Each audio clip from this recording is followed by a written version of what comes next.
Ooh, ooh, ooh, ooh.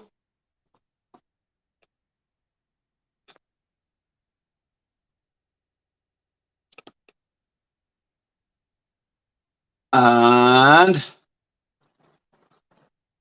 are we live? I'm watching an advert right now. And can I be heard? There we go. And can I be heard? Where's Trevor? There we go. And can I be heard? Where's Trevor?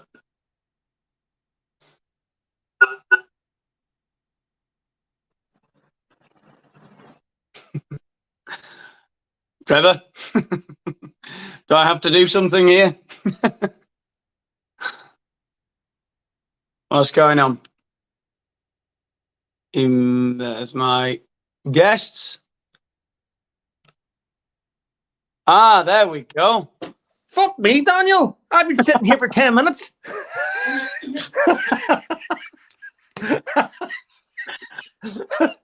I've been talking to the screen going, hello. Same. Everyone's had a good introduction there, yeah. I was just there like, do I have to do anything? Nope. Yeah, but you're saying, where's Trevor? You're saying, where's Trevor? And I'm shouting at an empty screen going, I'm fucking in the green room. Add me. I worked it out, though. I worked it out. So well I'm not the most tech savvy. I don't know if anyone's noticed. For future reference, though, someone just farted in the room I'm in. Now, don't do that when I'm live on the camera. Fuck's sake. But this is the company I keep. We are at the gutter level, and we're trying to raise above it. But the thing is, at least you're starting off with me doing a live. You did one with Fiona last week, but you must have been on Fiona's channel because she added you, did you? Yeah. Yes, thank goodness. But now, listen, but now you can do. I'm at the gutter, so you're starting off level now. Can go from shit to be excellent. That's the best way. Well, Joe Rogan had to start somewhere. Well, exactly. And I looked at your advertisement for this live tonight, and I went, "Fuck it, I'm going to wear the jacket he's got on the picture." Yeah, I noticed. Yeah, it looked like I had a little studio and everything, didn't it? I put the blue curtain behind you. It looks lovely. Cool. Oh, let's not talk about the blue curtain, Daniel, because today you sent me a link. Hey? I looked at that link that you sent me, and I lasted about 7 minutes, and I just went, turn this off. She's a fucking mental fucker. Turn this off. I couldn't get my head around it. I couldn't, you know. We're on about Hollywood royalty, eh? No, but no, let's not highlight her channel. Don't do that because you'll give her more views. But it was like, people are talking about me, but I'm okay because you know what? I talk about George Lucas. And I just thought, what the fuck? I just hit delete. I went, get rid of that mentalist. She said something like that. Is that I have not heard anything that delusional in my life. She said something along the lines of, yeah, I'm used to talking or what did she say? Something about taking orders or hearing George Lucas talking about me or talking about George Lucas. I was like, I get so, I don't know what she's on about. Daniel, she said, basically what she was saying is, I don't worry about YouTubers talking about me. I'm used to people of a level of George Lucas and film stars talking. And I'm like, what the fuck? Did you hear the bit? Did you hear the bit about PewDiePie? Yes. She's friends with PewDiePie, Jimmy from Mr. Beast. She gave him his ideas. Like she's big into Minecraft. She's a miner. And then she saw how PewDiePie's channel started taking off after he sort of got the idea from her for doing Minecraft videos. But Daniel, the weird thing is, I heard the same conversation about how she knows Jimmy, Mr. Beast, and how she gives her ideas to PewDiePie, who's the biggest YouTuber on the planet. And I'm thinking, you give away your ideas, and yet you've only got 3,000 subscribers. Fuck, you know. Wow. I mean, I feel like I do feel like, you know, it's fishing with dynamite, isn't it? Attacking someone like that because, you know, I don't want to. No, it's clearly not. You know, she's not all I don't know. Daniel, I don't want to say anything too harsh. You know. No, I disagree. We are two masculine men, and we need to stand up for the rights of men. Because today, a lot of men think they're fucking women, and we need to kick them in the balls and say, "Stop it." Yeah, I see. Now this might be why you've been demonetized until next year, Trevor. I wish I had the. That's a big problem with me, actually, that I'm not assertive enough. And I liked the fact I mentioned that in my video about you. I like the fact that you just responded to, and you said, "Look, very politely, I'm not interested in what you're sending me, and good luck to you," kind of thing. Whereas I was getting individual messages, and I was kind of like humoring her, and I was like, okay, yeah, okay. And then, I don't know, I avoid conflict, which from what I've been watching of you and your interviews is not what you've done in your life, is it? Well, Daniel, you've got to bear in mind that having an interview with someone is just having a chat. You're having a chat. You can't hurt me. I can't hurt you. We can probably offend each other with saying things that we both don't like. That's as far as it goes. But at the end of the day, right, my life's not in danger. Your life's not in danger. If you don't like somebody, you go, okay, I'm going to end the conversation and hit leave. So it's social media. Social media is not real. It's just having a chat with people, and we all have different opinions. I'm sure there's things in your life which there's things in your life that you do that I wouldn't do, and things that I do you wouldn't do. And like today, I threw a stone at a squirrel. You wouldn't do that, would you? you wouldn't do that, would you? No, the squirrels here in Spain are like the cute. They're the little ginger ones, actually, and they're That's really why they're cute.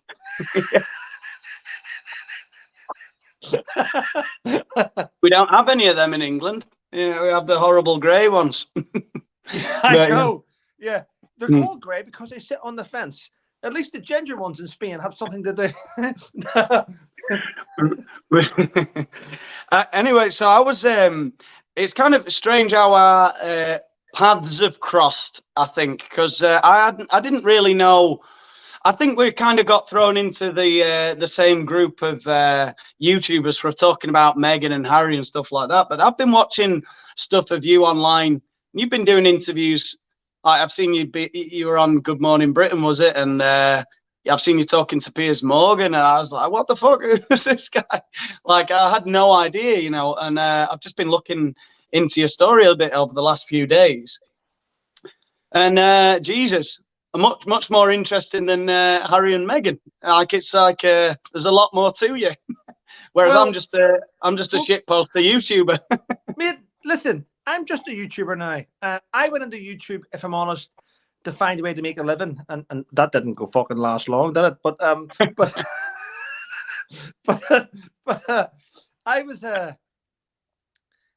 I'm just a retired soldier that got medically retired from working abroad. I got injured, it fucked my head up, and I was lucky, probably very lucky, to have the guys around me that I worked with that were, if I had a bad day, no one knew, because they were exceptional soldiers that if one of us had a bad day, the rest of us just kept it level. We all looked good, even though I had a bad day. So I was very lucky to have a great group of guys and females around me, which looked after me. And whenever I wanted to do something on the battlefield, and I said, guys, we're going to go forward and do this, even though it was dangerous, the guys looked at me and they just went, trust you. Yeah, let's fucking do it. And I had guys that were willing to fucking do that extra boundary and take that extra hill or take that extra position. And many people, unfortunately, lost their lives. And mostly enemy. So, but a few of my guys did on the way. And I left scarred. There was things that I did which I'm not proud of, if I'm honest. I made quite a few mistakes to get to. I learned from them. I once killed a guy on a motorbike who was a teenager by the actions I carried out. The decision I made to kill him was the right actions, but during the after action review where we sat down and analysed what took place, we discovered the guy that drove at us on the motorbike. Bear in mind bearing in mind the threat state was a suicide bomber coming at me, and that was the threat state I had in my mind. And then this bike came towards me, and I tried to stop it, and it wouldn't stop, and we ended up killing this guy. It turns out that the guy that was on the bike was only a teenager, and an Afghan teenager, and he liked to follow around British troops. He liked to follow around patrols. So I've made decisions where I've had to sit back and go, "Fuck, really?" And these things. I'm just thinking, like, with sorry to interrupt, but I'm thinking, like, with how do you think you're different as a person now? Like, because I imagine you, what you're doing now, you know, going on YouTube, doing your daily rants, looking at the bullshit in the world and just calling it out. And do you think it's because you've gone through all of that? You've gone through, like, stuff that most people can't imagine. And is it that, or do you think you were always like a skeptic? Like, no. What do you think's like made you how you are? I've never been a skeptic. Well, I'm a skeptic now, but I wasn't a skeptic throughout my life. I was one of those guys where I was brought up with, I had good parenting. I'm going to be honest. My mother and dad were both in the army. You know, fuck's sake, I had room inspections as a 6-year-old. Fuck's sake, to make sure my room was clean. Standing beside my bed to earn my pocket money. That's the era I grew up in. You know what I mean? Yeah. So my dad would go, "I see there's dust on your A-team van." "Sorry, Dad." No, but no, I had a great upbringing. I don't have a bad upbringing. People go, "Oh, you're from Belfast. You grew up in the 70s. And it must have been terrible." No, it wasn't. My parents kept me away from everything that was nasty. I never seen any of that shit. But I've been in life and death situations where I've been injured. I mean, I've had people die beside me. I've had to go and collect bodies from the battlefield under fire to make sure they got back to their families safe. It's been good and bad, but I sit back today, and the minute I start to speak out about how we need to improve veterans, I don't want to talk, this isn't about veterans, but the minute I started speaking about veterans welfare, and I got on Good Morning Britain, and I went and seen the generals and MPs, and I started pushing campaigns, I then started getting inundated with requests from, like, Al Jazeera and Muslim television and all. "We want to have you on. Muslims aren't that bad." And I'm going, well, I've only ever seen the evil side of it. I don't know the good side of it. So I can only give you my perspective of what I've seen on a battlefield.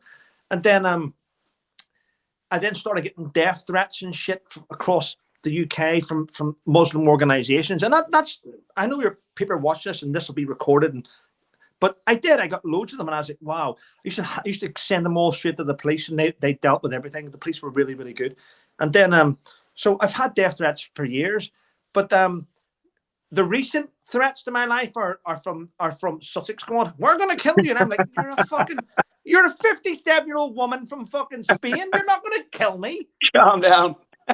Everyone knows that I drink in the Bull Inn in Woodbridge. If you're going to kill me, I'd meet you there. I'd wear a fat vest so you wouldn't touch me with your big nipples. But I get loads of shit now from, because I spoke out about Harry. And I'm going to be honest, I used to say on the end of all my videos, which I will not say here, but I used to say, "And by the way, everyone, Harry is still a ginger canut." And that went at the end of every my videos. And I think that upset a lot of people, because it was, he's harassing. And I'm like, well, no, that's not harassing. It's the truth. That's what he is. I think you've got just a sort of sarcastic sense of humor, and I think a lot of people just don't get that a lot of the time. It's got me into trouble a lot of the time, because I like to wind people up. Like, I think I'm a lot softer on YouTube than I am in real life, because I try to I try not to get demonetized. well, it's not worth it. And I'm going to be honest. I got demonetized last September. Yeah. It took the wind out of my sails, truthfully, for about 17 hours. And then I went, okay, how do I move forward?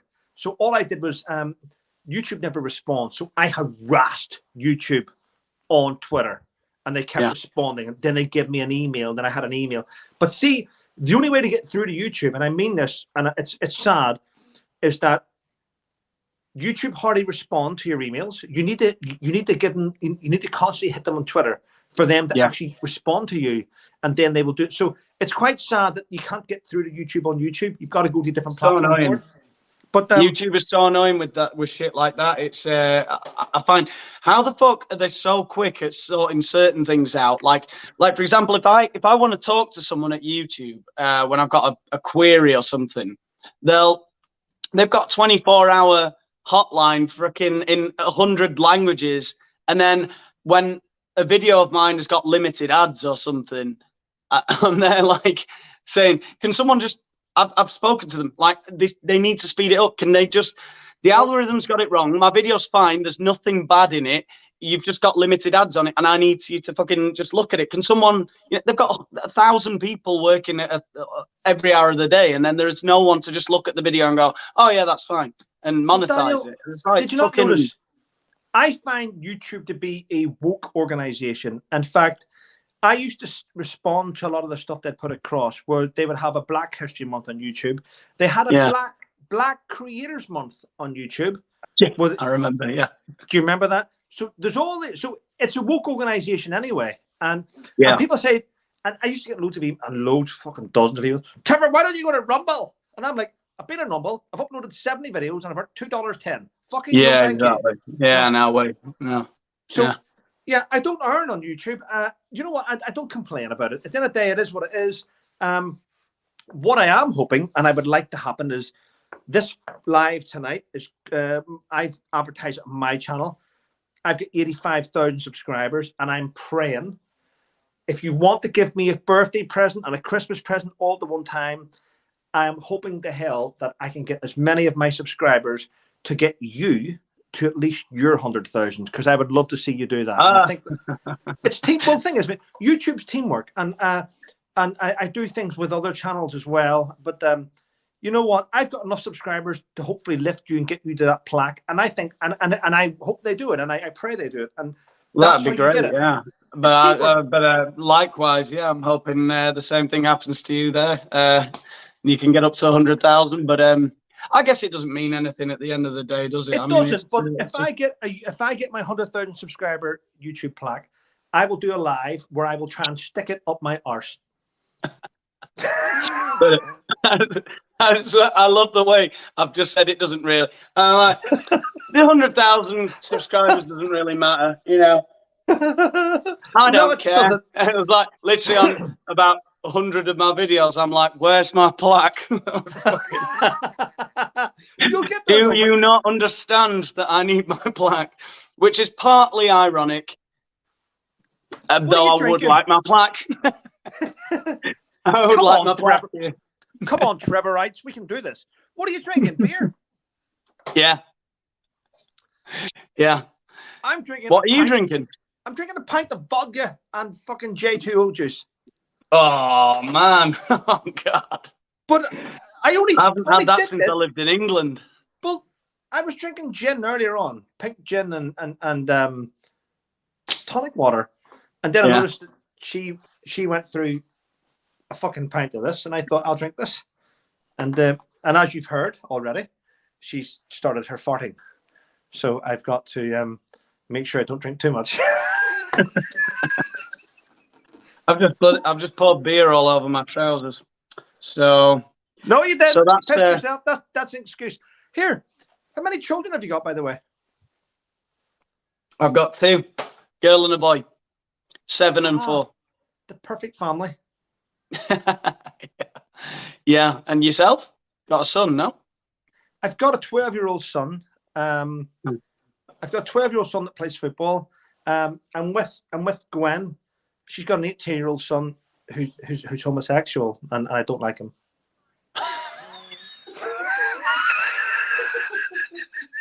Shut up. No, that's a joke. Listen. See, that's the kind of thing I'm desperate to say in my videos. As a joke, but I'm not sure how many people will get it. No, she's right there looking at me. The truth is, I'm right in what I say, but I do like him. But I had a row with him. I had a row with him about, well, I have a row with him every day, really, don't I? But I had a row with him, the proper row, about a month ago, when I was sitting on the sofa with Gwen, and he came in with his boyfriend. They sat on the sofa with me, and they were sitting chilling out.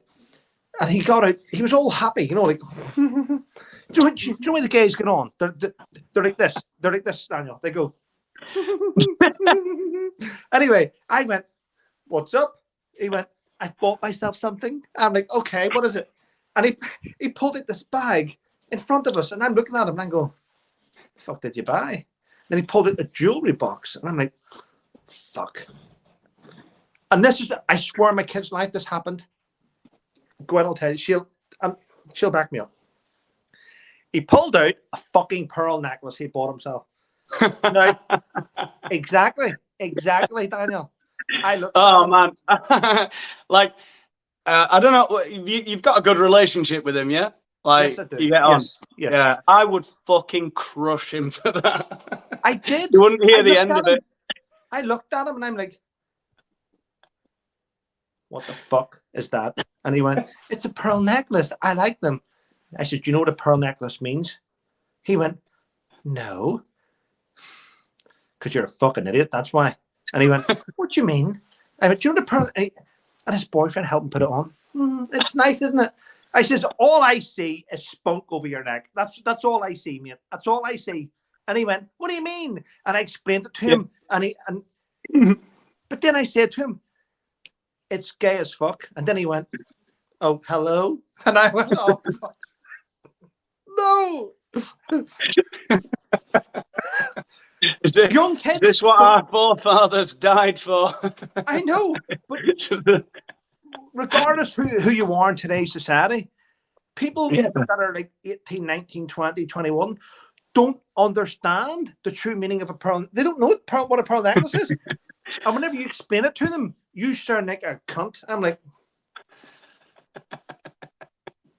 so there you go.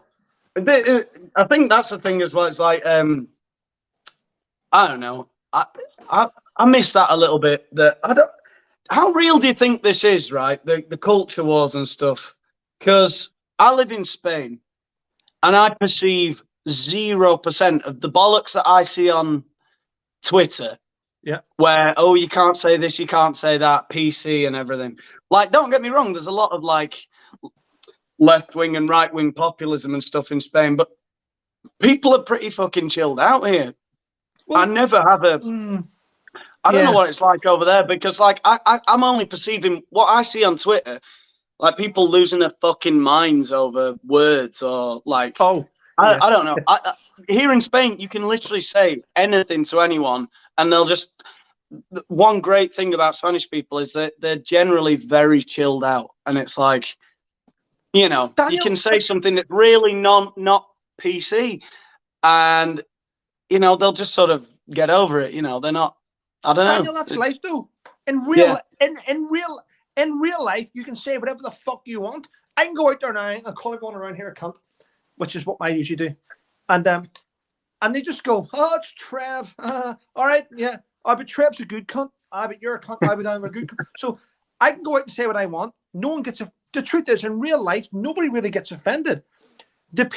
Social media gets offended. People on social media. And I find that the weakest intolerance pieces of shit in society are the ones with the biggest voices on Twitter that go, you're this, you're that. And I go, well, you're just a Twitter booty, but in real life, I would snap your fucking neck off and shit down your head. So the biggest bullies on Twitter are usually the weakest people in society, people that didn't have a voice at school, and the ones that sat back there and spent all time in their lunchtime drawing fucking graphs and parameters and shit. Yeah. So they're the ones which are the biggest bullies on social media, the ones that don't have a real good life.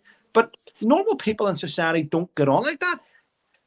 Twitter and Facebook are owned by, you've got to remember now, Twitter, Instagram, Facebook, YouTube, every single social media company is owned by an American. Now, so the weird thing is, the Americans have this so-called amendments where they don't have to say anything and we have freedom of speech. But in reality, they are suppressing the rest of the fucking West by going, you can't say this, you can't say that. So don't want to offend anyone, but American people can be cunts. they control the world, mate, and they control social media. And they're the ones that have the algorithms where it's like Daniel's channel's growing by 1,000 a month. well, let's take 200 off them every 24 hours. And that's what they do, because you check your account on social media on YouTube, and you're like, I've just lost 100. Check it again. I've just lost 100. It happens in groups. So it's not like it's normal. It's like sometimes if you have a channel where you're being heard by a lot of people very, very quickly, they want to shut that shit down and suppress it and don't share your channel. Your channel won't come up as references in other people's channels and stuff. That happened to me for a while. I think going back to what you were saying before, like about the people that get amplified. I've spoken about this in videos in the past, and people weren't really happy about what I was saying. And it's not my idea. It's something everything. I'm sorry. I'm very aware of my own fucking lack of originality, and every time I say something, I'm just like, you're being derivative, Daniel, you twat. But anyway, I'll say it anyway. I'll say it anyway. This is an idea I got that I heard Jordan Peterson say. He was on about how maybe one solution to social media, like warping the social discourse, is separating anonymous accounts and verified accounts. Do you know what I mean? So you could have, that's way better. But like where you could have like a separation of like there's you and me. We've got our real name on Twitter, you and me, and on we've got our real name on Twitter and our real name on YouTube, and it's our face, and it's really us. It's like, surely our shit is worth more in a conversation than somebody. And I'm sorry to all of the anonymous accounts, like most of the people who are commenting on us here are obviously sort of an half anonymous accounts. Half breeds. Fuck them. But do you know what I mean? It's like, obviously, if you're behind a wall of anonymity, what you say, you're not going to give you're not going to give a shit about the consequences of what you say if nobody can come for you. And I understand you need anonymity sometimes to be able to be brave enough to say certain things, but also you get fucking twats who just want to watch the world burn. And that's the truth. You've got lots of people on Twitter and on YouTube comment sections that are just, they're just trying to, I don't know what they're trying to do. They're trying to piss people off, and they're trying to make it. And then you get this image of the world where you think everything's fucking, like, if I went into Twitter, if I based my worldview on Twitter, I'd think every fucking person younger than me is transgender. Everyone's, do you know what I mean? I would have this idea where I would have this image of the world that isn't realistic. I don't think, obviously Spain and England are very different. I don't know what England's like now, but I don't think if I go back to England now, everyone's like a fucking a social justice warrior, non-binary. I don't. Is it as palpable as Twitter makes it out to be? I mean, you're living there still. Is it that bad? Are things that bad, or is it just? It depends. I don't know. Daniel. It depends. How are you going to come back to England? Are you going to fly in, or are you going to come across the boat? Because how you arrive in England will depend your outcome. You could land in England on a plane and not know where to go. You come in a fucking dinghy and end up in a 5-star hotel in the Hilton. So it depends on how you want to arrive when you come back in England. Yeah, England is fucked at the minute. It's filled with a parliament filled with fucking pen pushing no good fucks, and it's difficult to find someone with common sense. It really is. And I don't mean in England. I mean, there's lots. Every guy in the street and girl has got common sense. They know how to fix the country, but the ones in Westminster are like, well, if I sign this, it may ruin my chance in the Lords. I won't get a pension. And so the government is fucking twisted here in the UK, and they've ruined it. Today's politics. Do you know what? The people of the UK pay taxes. I mean, we pay for everything. We're taxed to fucking death here. And do you know what? And the weird thing is, we know there's a war going on in Ukraine, and there's not. I have never came across. There's a war in Ukraine, apparently, but I have never came across a single person in the UK to say we don't want them. That's a lie. We know there's a war. We know that we need to take people from Ukraine. We know it because they're escaping persecution. We love to bring Ukrainians here and help them out. What we don't need is people coming from fucking Algeria and France and fucking Zipsenstein and fucking Germany and fucking Africa. There's no fucking wars there. They're coming here to screw over the taxpayer and take the piss out of us. So whenever we say things like, no, we need to sort this out, we get dickheads like Lineker, the fucking goal hanger. I definitely have a problem with people like that. It does. I feel patronised when somebody like Gary Lineker, chimes in with his 2 cents. Because he's clearly a fucking moron. But they don't look at it though, Daniel. But then, they don't. Well, they don't have to deal with the consequences of anything. Yeah, that's for sure. In their gated communities. Gary said, I took in a refugee. Why can't you? The fucking BBC paid for him. You can't. What the fuck do you mean you took him in a refugee? You fucking 11 bedrooms, you piece of shit. I live in a 2-bedroom flat with my son, and you're giving me your shit, Gary. I will choke you. I can't even do that because someone will cut this and go, Trevor threatened to choke Gary Lineker. It'll be all over the news tomorrow, and I'll have to say I didn't threaten to choke him. It's so easy. Just don't threaten to choke Gary Lineker. I know. It's bullshit, though. It's bullshit. You can't even threaten to choke Gary Lineker anymore these days. I didn't. What did people do back in the 70s? Oh, Des Lynam. I was threatening to choke him all the time. Yes, but that was People use words. People use sarcasm and try and turn it into realism. Like there's shut the fuck up. Fucking little gay man upstairs screaming. It worked. I've got no issues with anyone in society. Unless they're cunts, then I've got an issue with them all.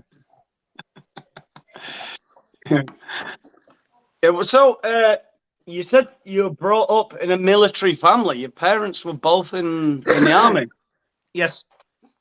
That's crazy. Oh, it's not crazy. It's a thing. Well, the weird thing is, that's crazy. It's not crazy. It's just. Neither of my parents were in the army. Actually, no, I'm lying. My dad was in the RAF. Well, that's not the army, is it? Is it? Is it not? No. I can see. I swear to God, I saw your eyes look to the side there. You're like, fuck me. No, what did he just say? How do I describe this without sounding like an arsehole? Right. So basically, the army, this is how it works. The army are the scum level of the British military. They are. I mean, they're recruited from the gutters of society. They're recruited from all different types of society. Some are from good. So the army will take anyone, right? Right. The RAF have a standard. You have to have a certain qualification to go into the army. To go into the RAF. So that's the difference. So the RAF are always being of a higher standard. What do you have to get into the RAF? Speak English. I said, what do you have to get in RAF? Well, old chap, you must speak at least good English grammar and be able to grasp things quite logically. Whereas the Navy are like, hello, they'll take everything. So to get into the RAF, you need qualifications of some kind. Yes, you do. What do you need? You mean educational qualifications? Yes. Right. Whereas Jared, I guess here you go, I just walked past the recruiting office and just like the poster. And they're like, you'll do well in the Royal Irish. So I'm going to take, to get into the army, what is there? Like, is there any kind of test or what is it? Because I know test. Like in the US military, you have to do an IQ test, right? Well, not anymore. No. Whenever I joined up, you had to sit down and do a test on paper, and then they evaluated your answers and then give you a score, and your score was the regiments that you could go to, and you certainly weren't going to intelligence regiment, the Corps if you were fucking down here, but the RAF, you have to have education, degree, not degrees, but you've got to have a certain qualification for them to go, will take him in. Or if you're Yeah. in an RAF office and you're thick as fuck, they'll go, son, we've organised an interview with you in the army recruiting office across the street. And they'll get rid of you. I'm starting to see what's going to come out here. First of all, is that that my memory's affected quite badly by beer, but also I'm trying to think now. Was my dad in the RAF? My dad was in. He was 4 years in. Yeah, he was in the RAF, and my granddad was as well. My granddad was in the RAF. I don't have much of a relationship with my dad, as you can probably tell. But does he live in England? Does he live in England? Yeah, he lives in Sheffield. Yeah. And you moved to Spain because you didn't like him that much. You moved to Spain. No, I grew up without my dad. Okay. And I met him when I was 13. Oh. And I had a bit of a relationship with him for a few years, and then I moved to Spain, and he didn't come to my wedding, so I thought, oh, I get it. Your dad's a cunt. I get it. Yeah, a little bit. Well, do you know what, mate? All families have them. I haven't spoken. I've got, believe it or not, I've got a brother. I've got a brother. There we go.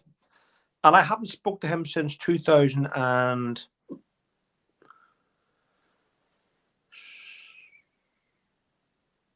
I think about 13 or 14. Yeah. He became probably about the last time I spoke to my dad. Yeah.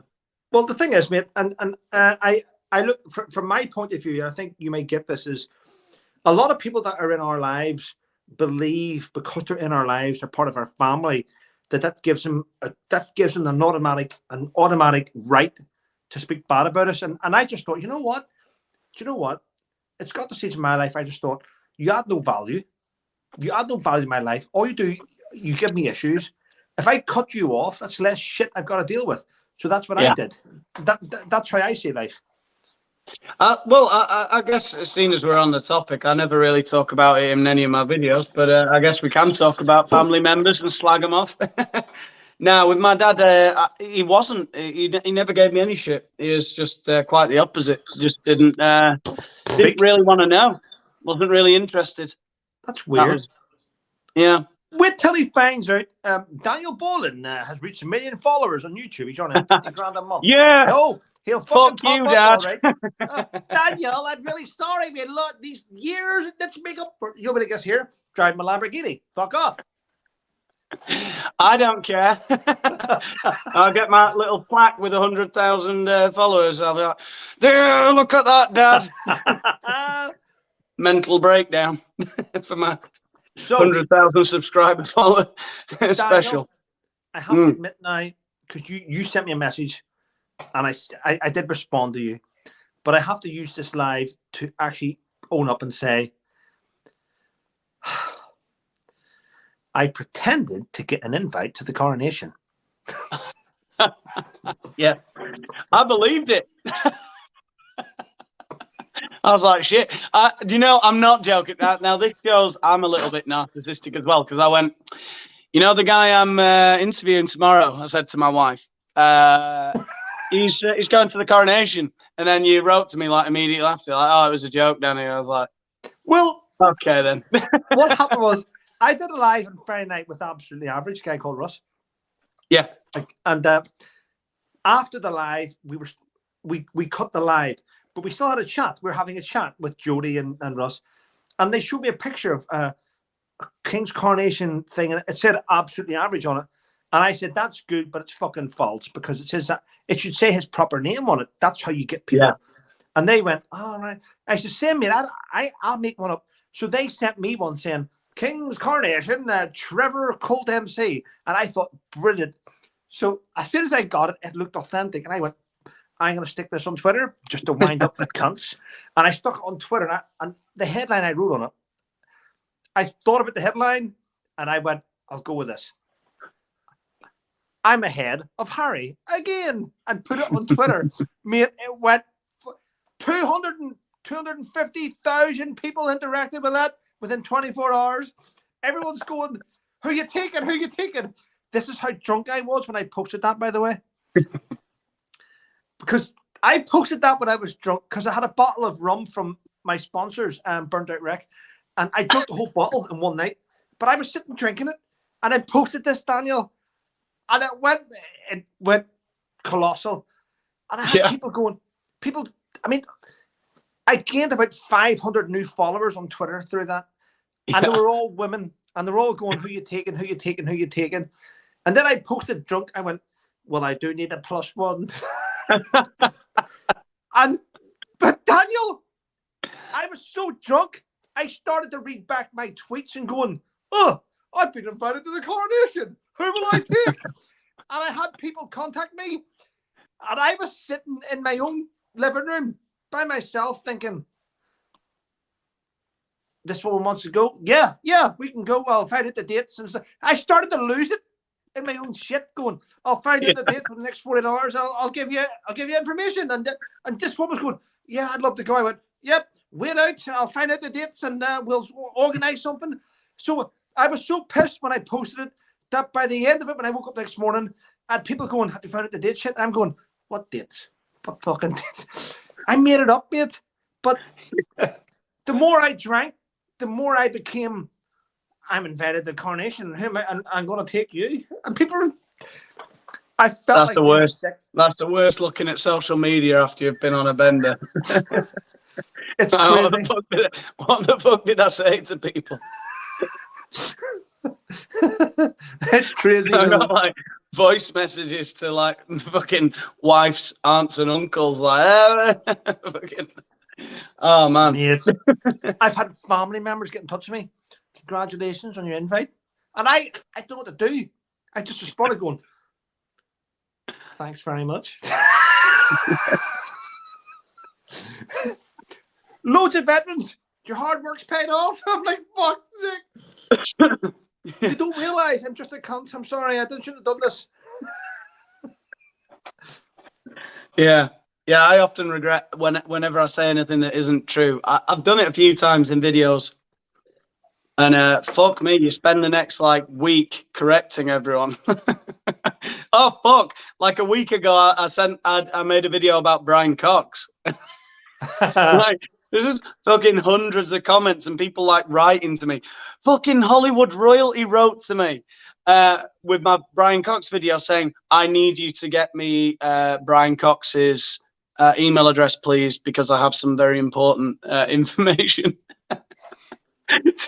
to relay to him. So if you could give me his email. I was like, fucking, she wrote to me today. I don't know Brian Cox, you fucking lunatics.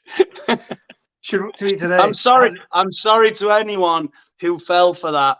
It wasn't meant to be a trick. I thought everyone got it. Like I was making the video like as though Brian Cox had emailed me. I had this fucking photo of him as his profile pic on his email of him like, you know, with a psycho smile. I thought it was really obvious. That's it. It was like that. Well, I mean, I do it. It's fun though, but it is fun. But people get wound up about things. I'm very fortunate. I will be honest. I'm very humbled that I've got lots of people that support me and look after me and stuff. But my gallantry medal opened up so many doors for me to go to London and lobby for ministers and stuff. And I got to meet so many people, veterans, like I had a message today of Bear Grylls and stuff. And I know Levison Wood, Bear Grylls, Chris Ryan. So the celebrity Levison Wood. So the celebrity veterans, I know most of them, and they've connected me to different people. So I'm very lucky that I started promoting Sharon Davies because I think she's wonderful. She's trying her best for women's rights.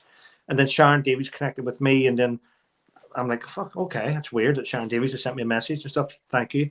So I'm very lucky that I can chat to people. Like, there's one person who I will sing his praises, but I know Jim Davison, comedian.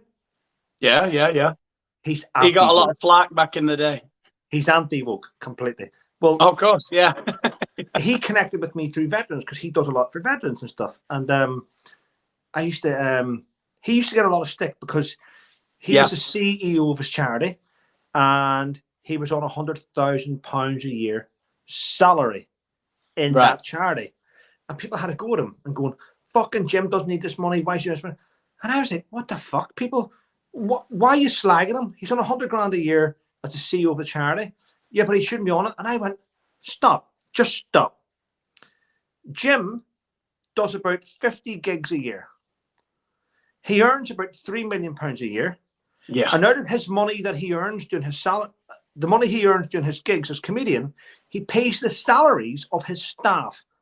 So the staff that work for his charity are paid through Jim's gigs, and Jim pays himself $100,000 a year. But people don't look at the people had to go and they tried to destroy him. And I was like, fuck off. And I became good friends with Jim to such a degree where I nearly fell out with him because I like a good beer, like everyone. But I would go out on the piss. And it gets to a certain stage of night where I'm pissed. I'd go, what am I going to do now? Fuck it, Jim. No matter what time it was. He'd go, what? What's up? Jim, drunk, can you tell me a joke? And he'd be like this, fuck off. This is true. I used to phone him up all the time when I was drunk and just go, tell me a joke. And he used to get pissed off with me. Especially when you're with a group of people at a barbecue. I know, Jim, want to hear a joke? Loudspeaker. Jim, it's Trev. And all you hear in the loudspeaker was, well, you just fuck off and leave me alone. And I went, happy?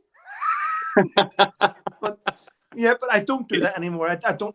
That was exploring his good nature. Give me his number anyway, but I don't do it anymore. But yeah, I heard. I was watching another interview with you where you're saying there was like a bit of a downside to getting the a bit of the exposure that you got when you got the military cross. Oh, yeah. And you're talking about sort of like people sort of hating on you. Well, the truth is, for the Daniel, military cross. The truth is, Daniel, when you're awarded a gallantry medal from the Queen, and you go forward, and you get your medal, and you come back,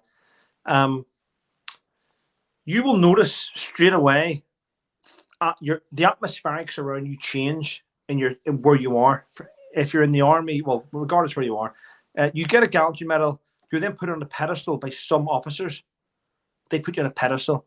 Other officers treat you normal, but your peers take a step back from you, and the peers that you're with, and they go, and you start to get judged that minute onwards. You will have people that were your friends will become to envy you. People that you didn't know will want to be your friend, and others will continue to let you be the normal guy you are. And so being given a gallantry medal while you're still a serving soldier brings nothing but hassle. And you've got to remember that you don't get any benefits. You don't get an extra £5 a week. You don't get an extra £1 a month. You have your same wages. And with those wages, you now have to balance your life with, Sergeant Coult, on the 2nd of June, you've got to go to London. You're representing the battalion at an event. You'll need to wear a suit. Okay. But then you'll be going to this event on St. Patrick's Day. You're going here, you're going. So you're an ordinary soldier trying to carry out your duties as being a commander in charge of men. But you now have an events calendar where you have to attend these different events. And you can't wear the same suit every time. You need different suits. You need to have different this and different that. But you don't get any allowance. You're like, fuck. And you start to struggle, and you start to attend these different things, and like I had to fly to Washington D.C. and stay in a hotel facing the White House, and go and spend the next day with the president in the Oval Office, and attend his meeting and sit amongst people. And I've got generals beside me calling me Trevor, and I'm like, sir, this, and sir, oh, that's Patrick, no, it's James, oh, and then go back to the hotel and politicians, Northern Ireland politicians. What year was this? Sorry. Pardon? What year was this? This was 2008, actually. 2 weeks prior to me deploying to Afghanistan. Is that the photo with George Bush I've seen then? Is that? Yeah. Yeah. 2 weeks prior to me deploying to Afghanistan, I had to cut my military training and go to the US and do this and do that shit, and then come back. And I was like, and you're like, fuck, this is true. I sat in the Waldorf Hotel, which I was staying in Washington. Very expensive, actually, about £800 a night. It was to stay there. Exactly. The taxpayer paid for it. Trust me. But not until I paid the bill first. I had to pay the bill. I had to wait for months to get my money back. I was there for 3 nights. Cost a fortune. But I remember sitting in the lobby one day thinking, downstairs, and it looked like a hotel from Al Capone. We come down the big staircase, and it was beautiful. And I was sitting in the lobby, and Sir Jeffrey Donaldson came in, and a few other politicians. Ian Paisley Jr. came in, and they sat down with me. I've never spoken with this before, so here we go. I sat down at the table, and they were like, "All right, Trevor, how's things? You enjoying it? Yeah. You've done a good thing for Ulster, you know." I'm like, "Okay, right, okay, yeah." And then a woman walked past, and I seen Ian Paisley do this. No fucking way! What? He did. He did. And I'm sitting there, and he went, and the woman comes over, and he goes, "May I help you?" "Yes." "Trevor, what would you like to drink?" I said, "I'll have a coffee, please." "I'll have a coffee." Tea, coffee, tea. "Yes." And a big thing of cakes, like 3 different layers of different buns and cakes. Set it down, and everyone was enjoying themselves with tray sandwiches. It was all enjoying themselves. And I was like, okay, sitting there chilling. And I thought, okay. And then I heard this from Ian Paisley Jr. Could you put the bill on Trevor's room? Because this is what he did. Put the bill on Trevor's room because the MOD's paying for it. Taxpayers paying your rate. And I went, what? I was stunned. I was like, what the fuck? So they ordered themselves loads of food and put it on the MOD's bill. And then I heard them discussing I heard it because they're all politicians. They sat with me discussing how to defraud the taxpayer on making themselves extra money through their own political parties. And I sat through that and I was like, what the fuck? Yous are all corrupt as fuck. I heard it. I heard it all. Oh, where's your constituency, Jeffrey? Well, it's here. So do you pay rent for that? Well, the party pays rent for this. Well, why don't you buy the land below where the constituency sits? It's usually only about 5% of what you're paying in rent. And then what you can do once you buy the land below your constituency is what you do. You can charge your constituency double the rent that you're paying now, and you make a few pounds in your pocket. I was listening to all this shit going, wow, politicians are just so shit people. Yeah, fuck. Yeah, especially like someone like that who's born into it as well. Ian Paisley Jr., man. Well, that's a fact. That's a fact. Yeah. YouTube reviewer, that's a fact. Wow. Crazy, isn't it? That's fucking crazy, yeah. I don't know. So the thing I was asking about, is like it seems that I don't know. It seems that like when you, I don't know. I guess it's like I don't know how to put it exactly. When you get your I don't know, like a military cross would be something you would be. I don't know what when you go into the force, when you go into the army, are you thinking about getting stuff like that? You're thinking about getting a. I don't know what's your thoughts when you join the army? No, what's your? I could never fucking like because I can't even put myself in that. Like I would just avoid any kind of danger. That's the way I am, and I like admire tough men. I love watching boxing and martial arts and fucking anyone who's like a tough person who's been through anything.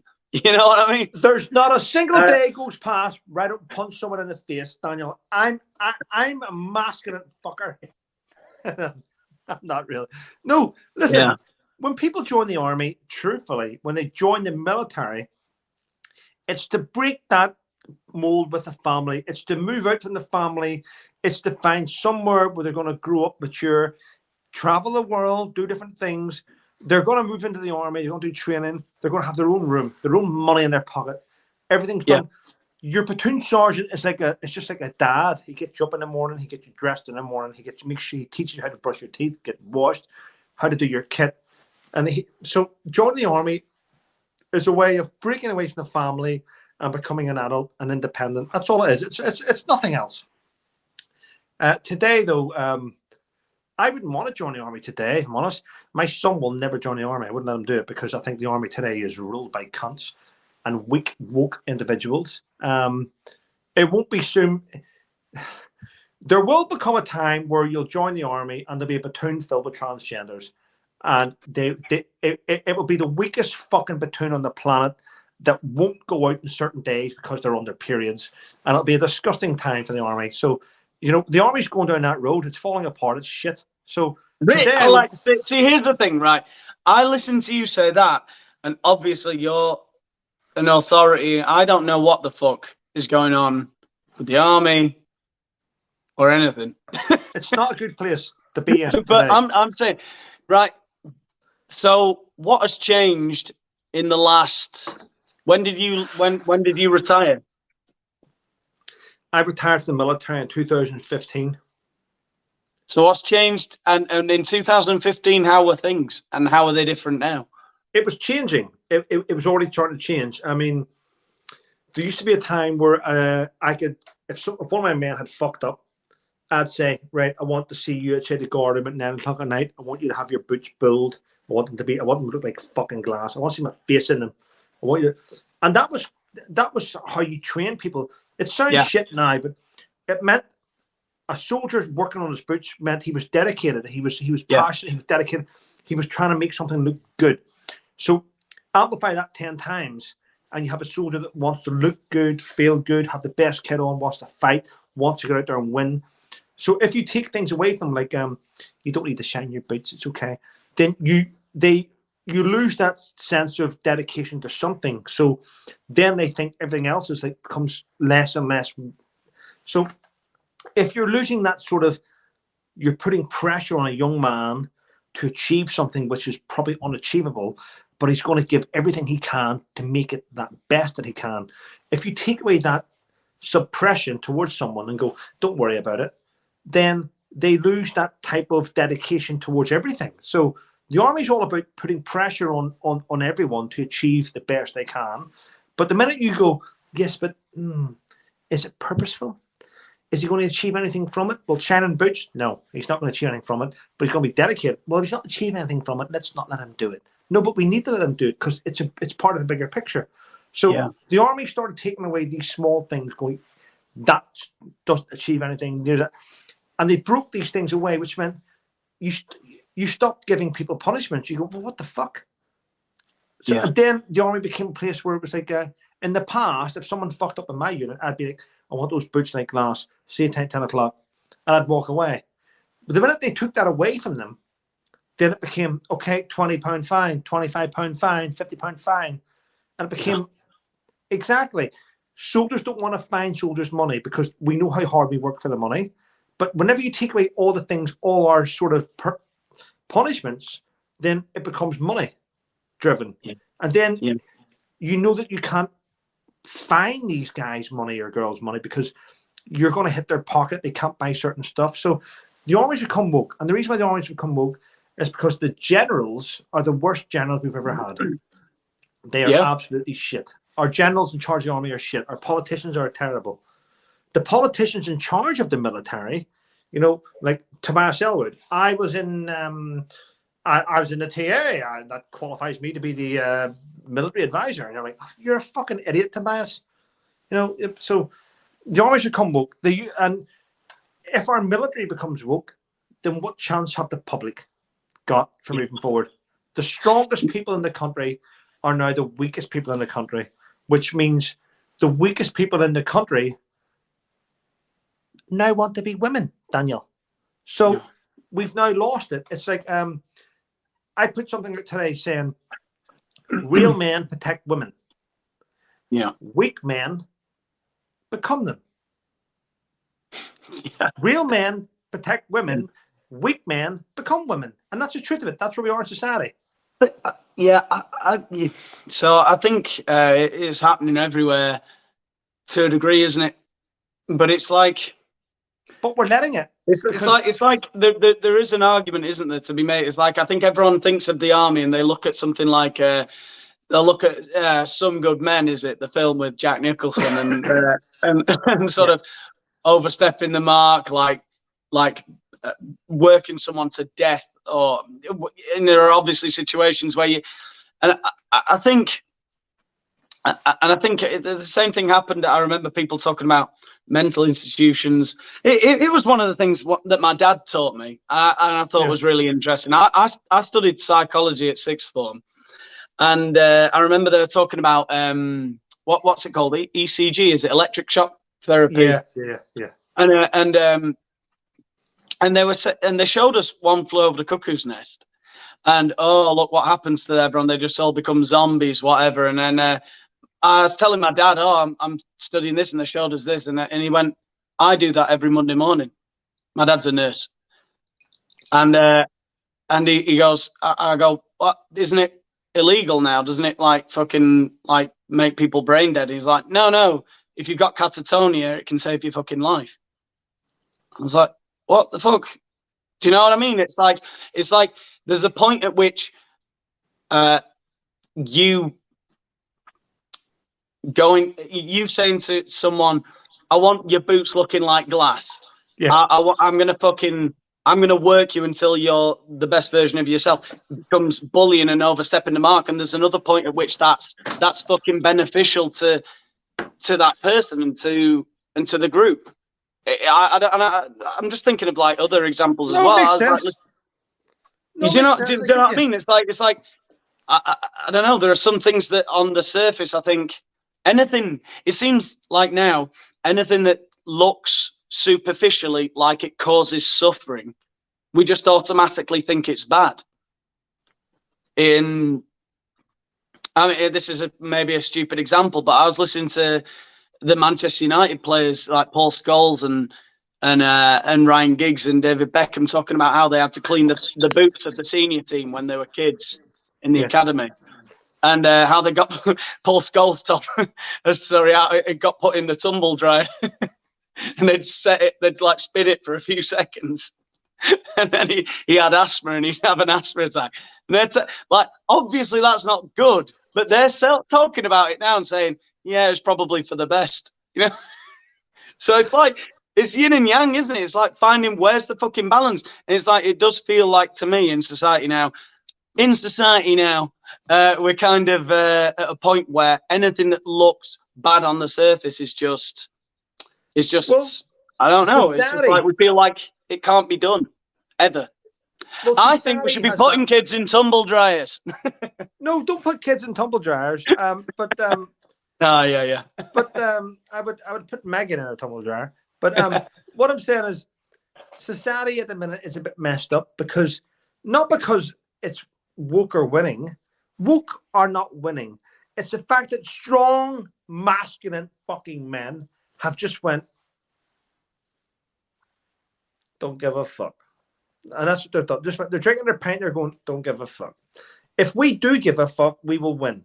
It's just the fact that we've all just went, I couldn't be arsed with this bullshit. Just fuck off over there and do it.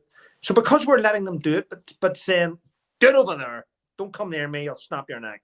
So because we're saying, go over there, rather than saying, stop, the minute we decide to say, stop this shit, it will end. But the fact is, masculine fucking men who have a big penis are saying things like, we don't care, leave us alone. But the minute you stand within our fucking limelight, we'll just fucking shake you to death and throw you in the fucking tumble jar. It's funny what you just said there. Like when you've got someone like Andrew Tate, yeah, and then everyone just says small dick energy, because he's calling out all the bullshit. It's like, oh, small dick energy.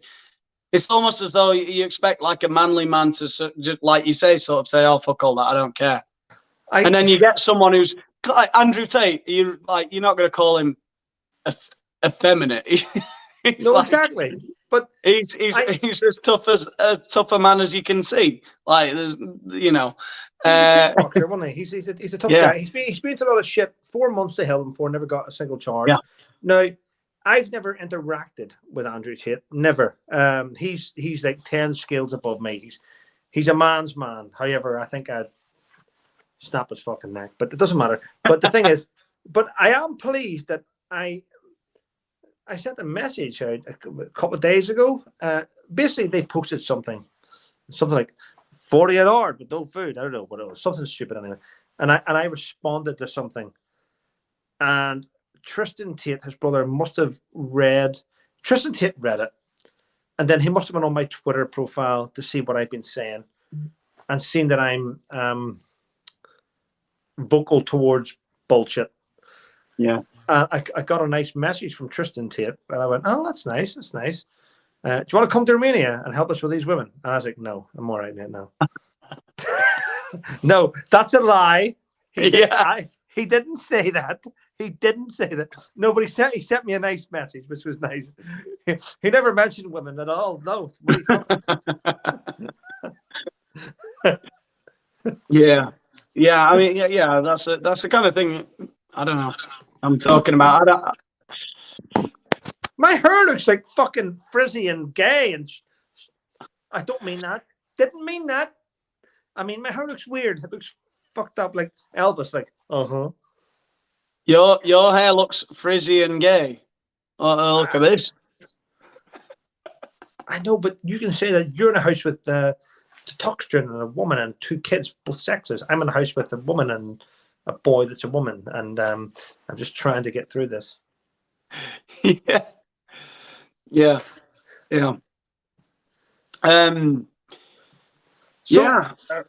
So clearly this is not the right place to discuss, but when did you move to Spain? When? Yeah. Or why? When, first of all? 1998? 1998, aged 8? No. Okay. Nah, I moved here in 2009. Okay, so that's when. Why? 2009. Why? Why? Because I met my wife at uni. Is she Spanish? She is, yeah. Oh, you lucky bastard. She's stunning. You're punching, aren't you? You're punching above your weight, aren't you? Of course you are. I hear that all the time. I think certainly, yes. I think you're drinking now. In terms of you're drinking now, you're nervous. Can you speak Spanish? Can you speak Spanish? I do speak Spanish, yeah. Do you? Yeah. I've been living here since I was 19, so you're a smart fucker then, aren't you? No, not smart. No, I don't feel very smart. No. Do you know what's interesting when you move to another country? Is to me at least, it's like experiencing childhood again. Because instantly everyone starts talking to you like, "How are you? Are you okay? Oh, do you like it here? Oh, yeah, I'm sure you." Do you know what I mean? They talk down to you. It's a funny fucking experience being a foreigner.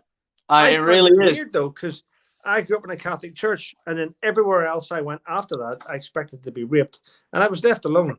So I find it weird. I was like, every shop I went into, I just bent over at the counter, and they're like, "What do you want?" I said, "Take what you want. Just let me take the food."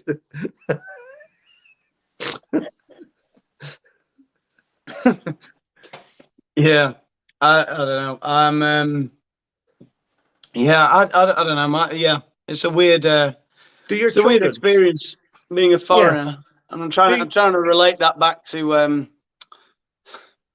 Do your children speak Spanish or English or both? I speak to them in English, and they respond to me in Spanish. That's not good, is it?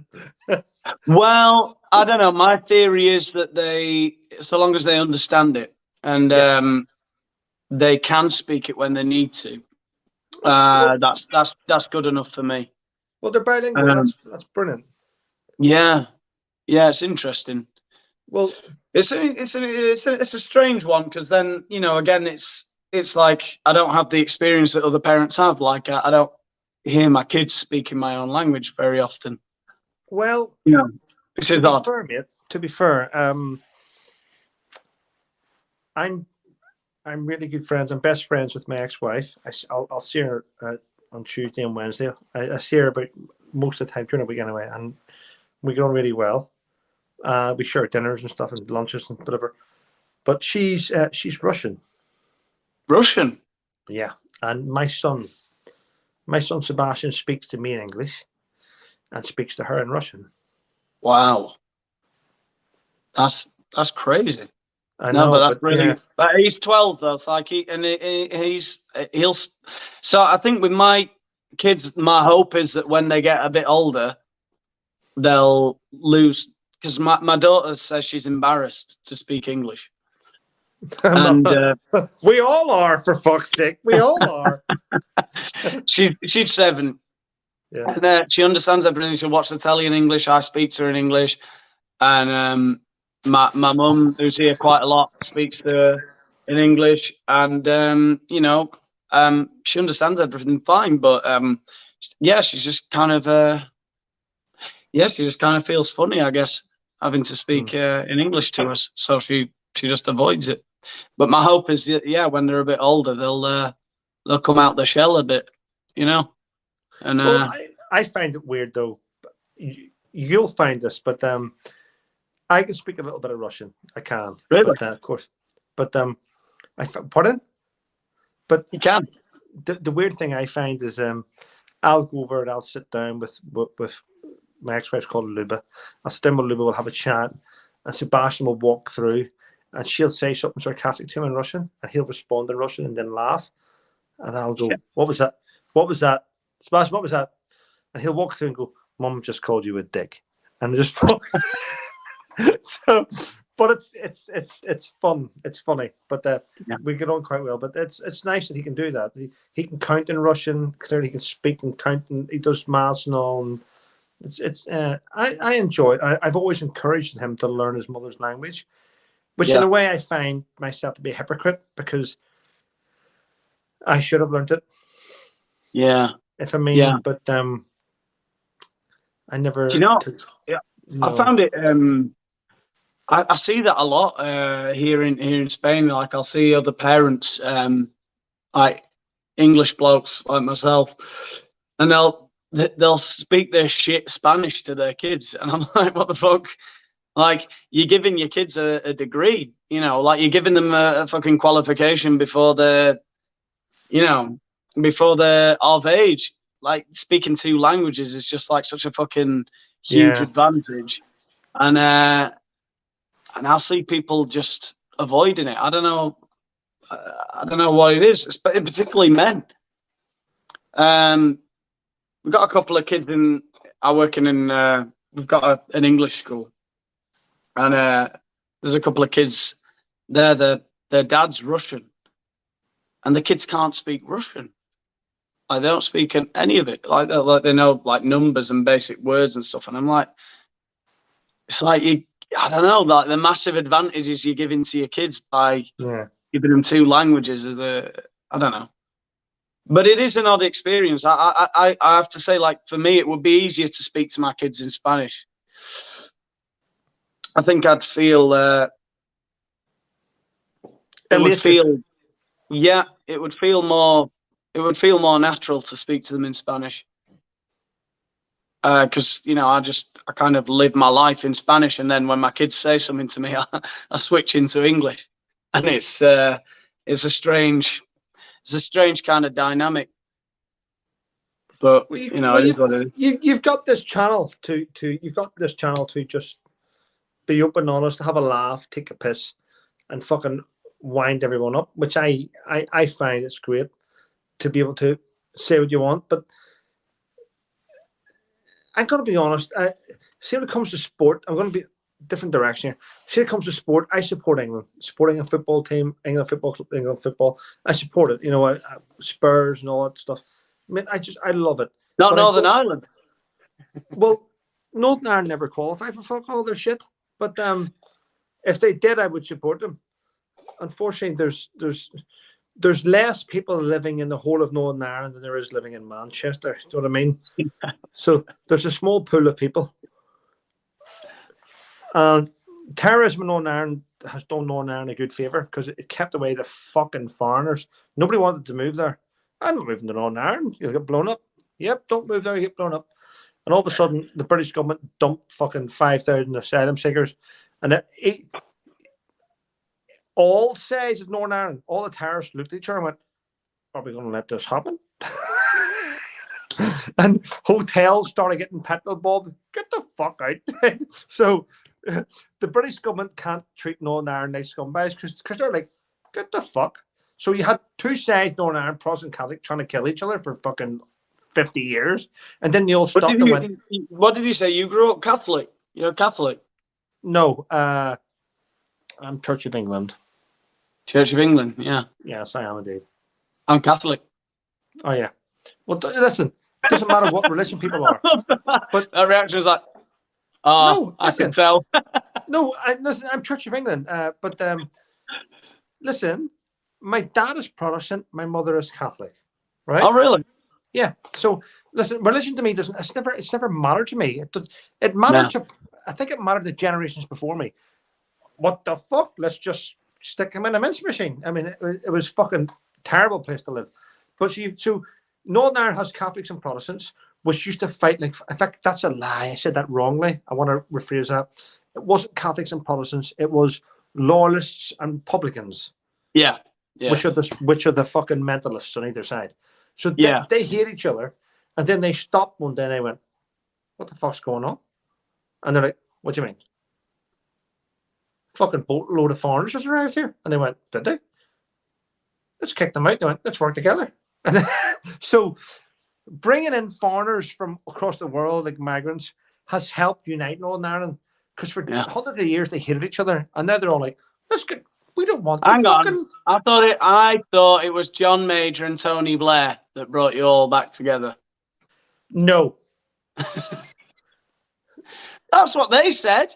Yes, they did that. But that's a lie. They called it the Good Friday Agreement. So basically, what they did is they released all terrorists from prisons in Northern Ireland under the Good Friday Agreement to work together.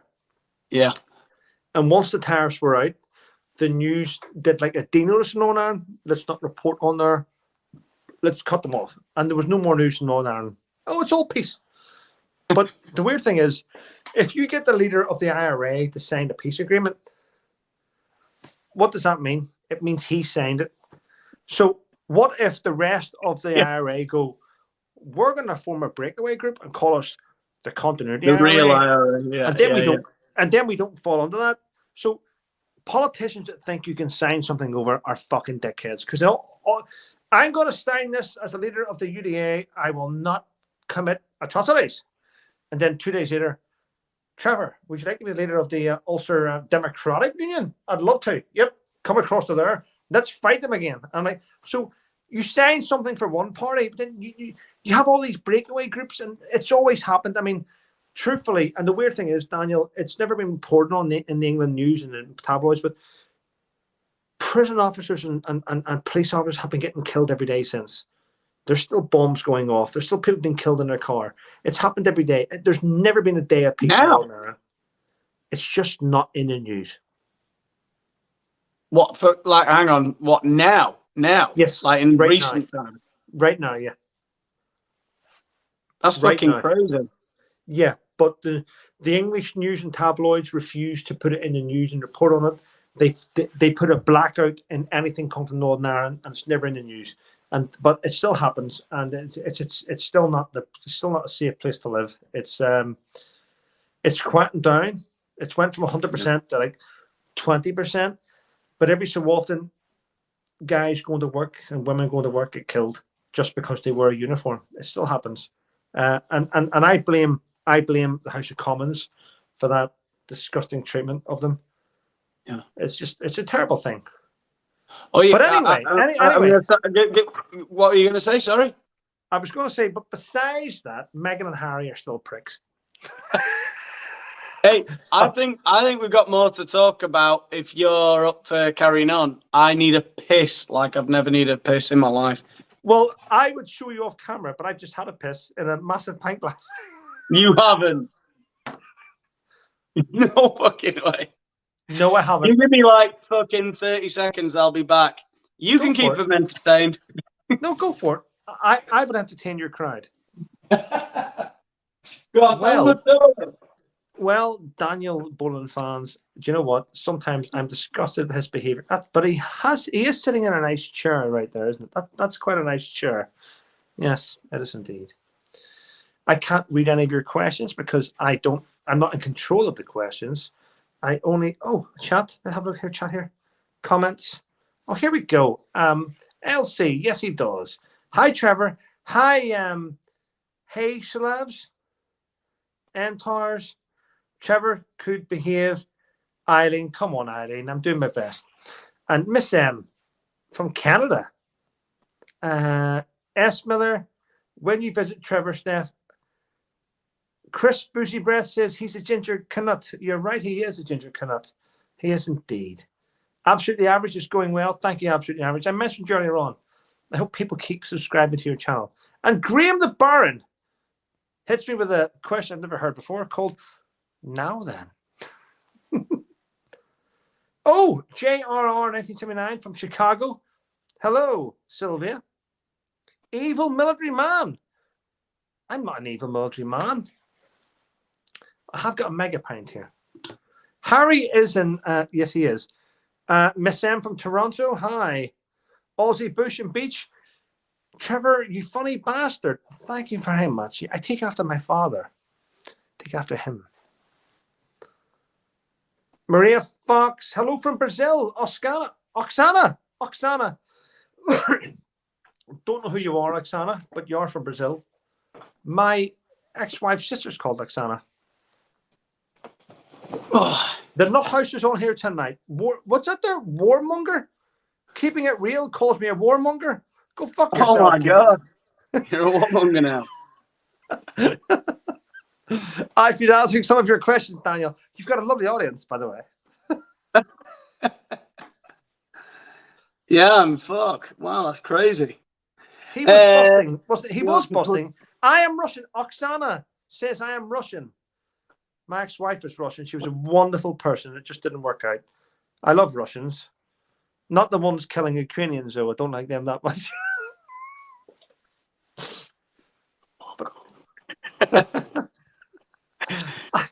Sorry, Daniel. I was just answering lots of questions coming in. There's quite a lot. Things, please. Oh. You see Rod Stewart. Rod Stewart loves Ukraine. Rod Stewart loves who? Ukraine. A lot of people do, but a lot of people listen. Have you seen Rod Stewart?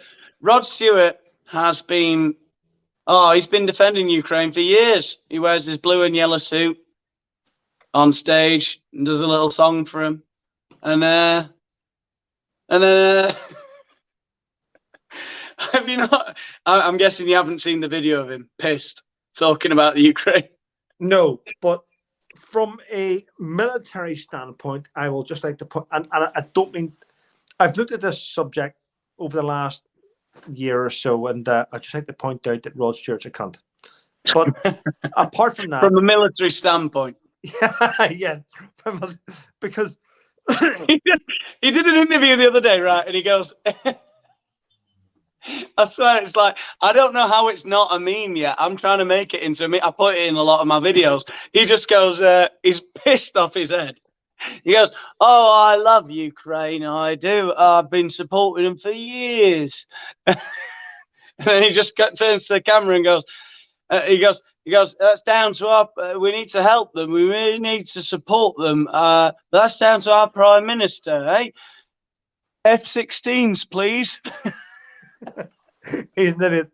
Rod Stewart is fucking crazy. Yeah. In his 70s, fucking pissed off his head going, F-16s, please. Well, the thing is, it made my year.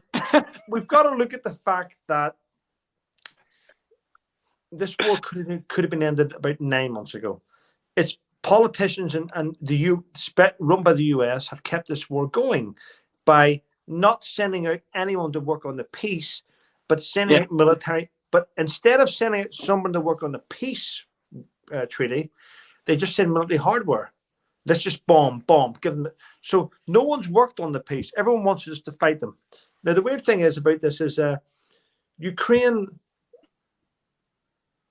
doesn't want peace. Ukraine is using this as a world platform to receive. I mean, let's be honest, and I find this shocking. Ukraine has received nearly like £70 billion in aid and weaponry and funding to help defeat a country. And Yeah. the world is sort of on Ukraine's side because Ukraine is the biggest, which people didn't know. Ukraine is probably one of the world's strongest points in feeding everywhere. Like the world's wheat comes from there. The world's type of corn comes from there. The massive stuff they grow there goes across the globe. Also, they also produce a lot of uranium and a lot of things which are used in ammunitions, which can be drilled for, which we never knew about until Russia started to invade Ukraine. And whenever we see that the US is saying, I can't believe Russia wants to push forward in Ukraine, it's shocking. It's a shocking thing. They're trying to dominate. How many bases has Russia got on the planet? What, 72? How many US bases are on the planet?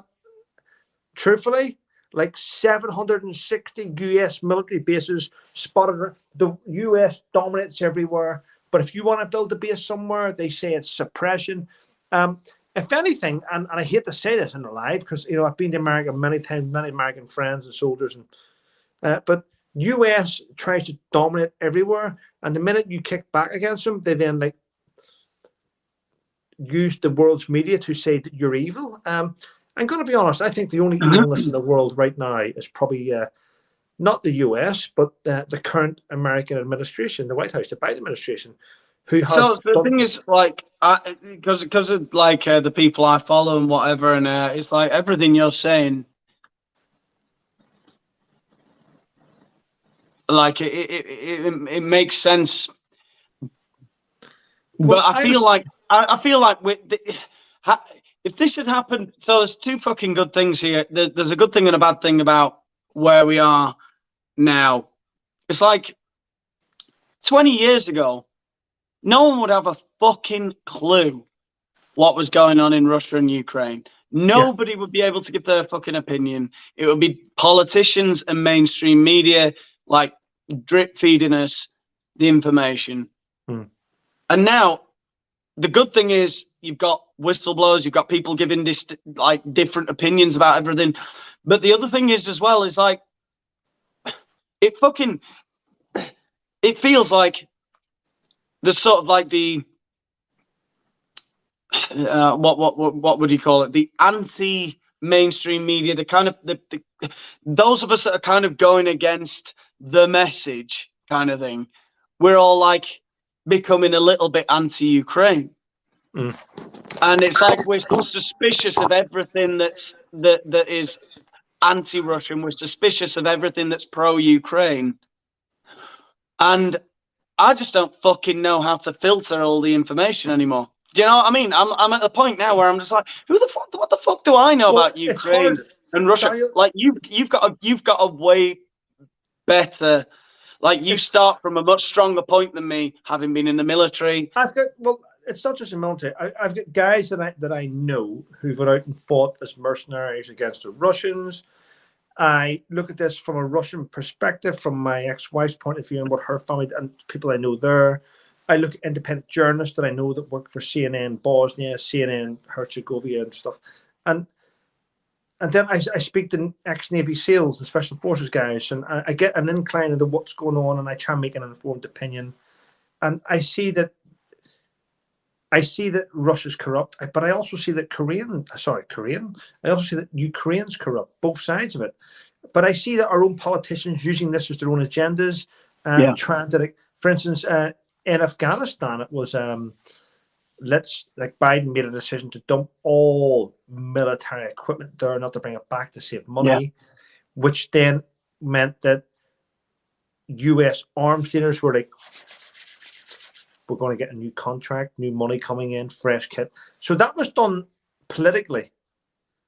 But a lot of the stuff that America left behind in Afghanistan, they left behind it, they sort of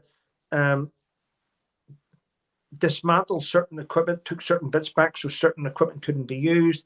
It looked like a new helicopter, but it was missing certain parts, which can only be bought in America. So a lot of the stuff that America dumped in Afghanistan was political. They went, how much will it cost to bring back fucking 10,000 Humvees? It will cost billions in boats. Let's just dump it there, save the money, and invest that money into new stuff. So that was a political move that they made, but they still left all their fuel stuff there and all the bits and pieces and ammunition, which meant it could be used by the Taliban. So that was a move which I thought was weird at the start. I thought, this isn't going to go down well, but there's a reason why they're leaving it here. They're looking. Senators are under a lot of pressure in the US to bring in new contracts. The US needs new weapon upgrades, new Humvees and stuff. So I've seen that, but I then looked at the fact that what they didn't think about was the fact that Afghanistan would sell half that equipment to Pakistan and give them it. And they then looked at it, how it was built, how it was made, blah, blah, blah. So what the US officially did was hand over their best equipment to the terrorist organizations to learn how to defeat it. So there's a lot going on there. And then you've got the fact that if you're giving stuff to Pakistan, Afghanistan that shares its realm with Pakistan, who are friends with Korea, who hate the US, you're looking at a fucking circle of shit where you're going to go, we fucked up. Why didn't they just plant explosives below all their equipment and deny it so no one could possibly use it rather than arm the terrorists? So, but now we're looking at Ukraine. Now, Ukraine are saying we need to beat the Russians, we need to beat the Russians, help me, help me, help me. Ukraine want their F-16s, they want Eurofighters, they want M1A1 Abraham tanks, they want Challenger 2 tanks, they want the German Leopard 2 tanks. Ukraine wants the best of Europe to give them their shit. And then Putin's going, this sounds really, really great. So if I can sit down and have peace talks with Zelensky and we work out a plan, Zelensky will give me all this state-of-the-art Western equipment, and then I can defeat the rest of the fucking planet. So why would the West give Ukraine the best that they've got for Putin to sit down, have a peace deal, and then Putin owns all our shit? And that's what people haven't looked at. Our generals have fucked up. There's generals like General Jonathan Riley, who's actually the military advisor to UKIP. So I speak to these generals and I say, what the fuck? And they're like, well, it's wrong. It's wrong. We've given 36% away of our United Kingdom military budget to Ukraine, which means we cannot afford to keep 6,000 troops next year. And I'm like, what the fuck? And the minute I speak out about it, Daniel, I go, what the fuck? And I go on GB News. It's like, oh, he's a conspiracy theorist. And I'm like, no, it's fucking reality. We are losing our country because people in charge are so woke and don't want to upset people. And I'm like, fuck them. Fuck the blacks. Fuck the Chinese. Fuck this. Fuck that. We need to look at Britain and go, let's just sort this out as a winner. But the people in charge are so weak, Daniel. I've went on to a rant there for 7 minutes, sorry. But the people in charge are so weak that we are losing control of our own country just so we don't upset people. Yeah, I mean, there's quite a lot. No, there's quite a lot to answer to there. I mean, I don't know. I was talking today to someone, and as mad as it sounds, about 2 or 3 years ago, like before, and I'm trying not to change topic too much, but about 3 years ago, I was really into the news, and I was, really politically involved and trying to like start debates with everyone and everything. But since COVID, I've gone kind of like, I don't give a fuck about anything anymore. I don't have to fucking deal with it. I felt like I went through a 2-year period where I just felt like I was obsessed with the news. I'd tune in every fucking day here in Spain to see if when they were going to take the masks away. The what? Because it was fucking crazy. Like every fucking day, I would wake up every morning. I'd just be like, mask mandate. When's the mask mandate going to end in Spain? And it was fucking crazy. We had to wear masks outside. You just couldn't take them off in any kind of situation at all. We were told, like, at Christmas, if you had people over, it could only be 5 people maximum from 2 social, like 2 family bubbles, and that you couldn't sing, that you had to sit a certain distance apart from her. I was like, fucking, I thought like the world was fucking ending. Like I knew it was all bullshit, but I was fucking obsessed with when anyone would fucking call it out or bring it to an end here in Spain. I'm just so fucking tired now. I'm fucking this with this Russia and Ukraine thing. I can't even keep on top of it because I started asking questions to people. Russia, like the narrative is so simple for most people. Like they'll just go, Russia invaded Ukraine. They're bad guys. They're basically Hitler. Ukraine are basically the West in World War II. And if you even for a second say anything that contradicts that, if you talk about the coup d'etat that happened in the Ukraine, if you talk about Biden's dealings in Ukraine, Hunter Biden, anything like that, everyone just starts to look at you like you're a fucking lunatic. And I get fucking flashbacks of the last 2 years where every time I was like saying to people, every time I said to someone, the masks aren't fucking doing anything. I don't know what you think about this, by the way, and I don't know what everyone else thinks about it. But it's like the fucking mask. I was just like saying to people all the time, it's fucking insane. We're not doing anything. Closing the schools and putting masks on. We're not fucking. Nothing is. It's not doing anything. And everyone, like even members of my own family, you know, just fucking looked at me like I was a lunatic. And so I'm at a point now where I don't even fucking. I just take everything as. Like, this is the most serious conversation I've had for ages. Well, that's good. And I think you can tell because I'm all over the place because I don't engage in any kind of serious debate ever anymore about anything because it's just I think we're living in a fucking I don't know what we're living in. It's like a fucking stage play. I don't know. It's a really fucking strange time to be alive. Well, I've got three things to say. One is, if I keep my head here, we're equal. But if I bring my head really, really forward, I could eat you. Right? That's the first thing I was thinking, which is weird because I'm a fucked up guy. It is what it is, Daniel. But it is. But yeah, the world is messed up, and you know, nobody wants conflict. I mean, we all want to live a peaceful life. Unfortunately, there's money to be made by either side, and we will continue to sort of play that line and toe that line as long as someone somewhere's making a few quid out of it. I mean, for instance, we have people get into politics they say, I want to make a difference in my community. I want to fix the potholes in Susan Street. I want to fix the Chinese.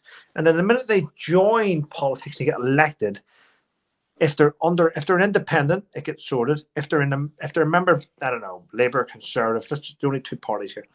They get sucked into party politics. It's like, I would love to fix that black hole, but truthfully, I'm hoping someone from the Chinese authority falls down it. So, you know, you get into politics and then they just ignore it because they have to go it's to do with politics and the party line and what that party believes in. And unfortunately, politics eats away at people. People join politics to become politicians to fix things, and then they leave as multi-millionaires. And you're thinking, you're a fucker. And then it's like, and I read it in the paper every couple of weeks. It's like, threats against MPs has doubled in the last 3 weeks. I'm thinking, no fucking wonder though. No, why though? Why do we think it's doubled? People hate you because you're fuckers. You won't fix the country, and you're like, for instance, I'll say it. Teresa Coffey is my local MP. It's like Teresa Coffey yesterday claimed 15p for a light bulb. It went out in her cellar. She couldn't reach her wine. You know, yeah.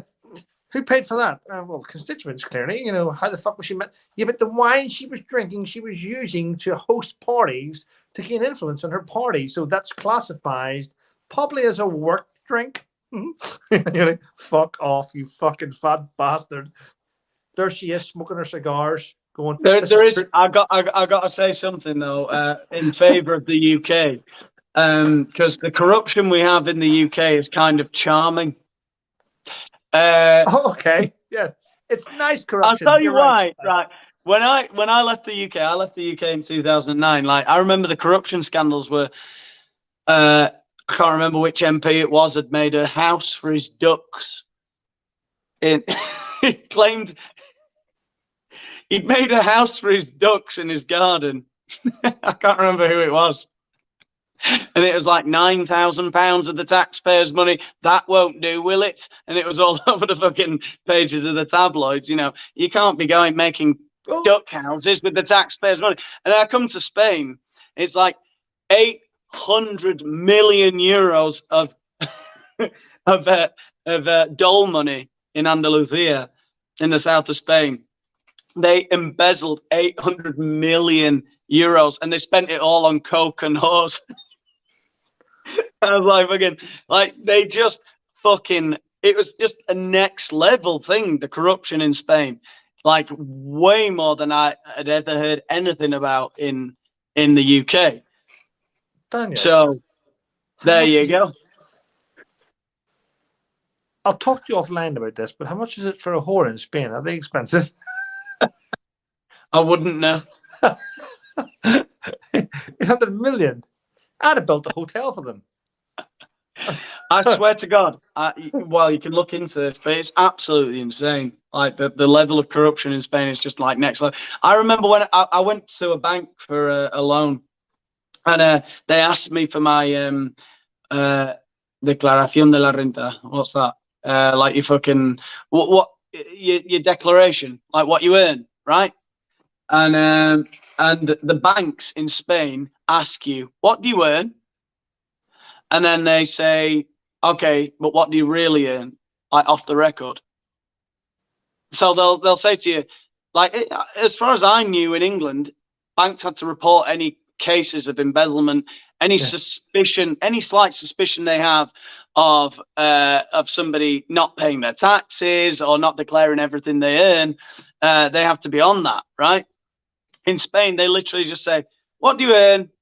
Okay, that's what you officially earn. Now tell us what you really earn, and then we'll tell you if we can give you the loan or not. Like, seriously, just like that. Wow. Like, it's just next level. It's just next level because there's, like, in Spain, if you're not paying cash in hand at times, like, most people are earning some cash in hand somewhere. Yeah. There's just no way of doing anything because it's impossible to hire. It's impossible to fire. It's just like, it's really. I listened to the old health secretary, Matt Hancock, who got caught out in a sting, didn't he? He got caught out in a sting online. Yeah. Some company like, and how much do you charge a day? He says, well, I charge £10,000 a day, actually, for my. And you're like, what the fuck? Really? What the fuck? He got caught out, and he still hasn't went to jail. Yeah. Yeah. Skinny fucker. He lives across the road from me. Oh. His house is not too far. I don't live in a big house. I live in a small house, but I watch big houses. Where do you live? I live in Suffolk. Oh, right. I don't know why. I just assume, you know, Northern Ireland. That's fucking racist, Daniel, to assume that. I live in Suffolk. I live in a place called Woodbridge. It's a nice place. I've got on a warm day, I might bump in. On a warm day, if I go to a certain place, I might bump into Griff Jones. Remember Griff? Oh, yeah. He lives across the road. Yeah. Yeah. So I live in a nice place. It's lovely. It's lovely. Yes. Yeah. And for all my haters, in the morning I have to climb over 3 Range Rovers, 2 Harley Davidsons, and a Merc just to get to the post. Yeah. Never let your guard down, Daniel. You never know who's watching your video. Yes. It could be lovers or haters or chicken chasers or wasted spacers. Yeah.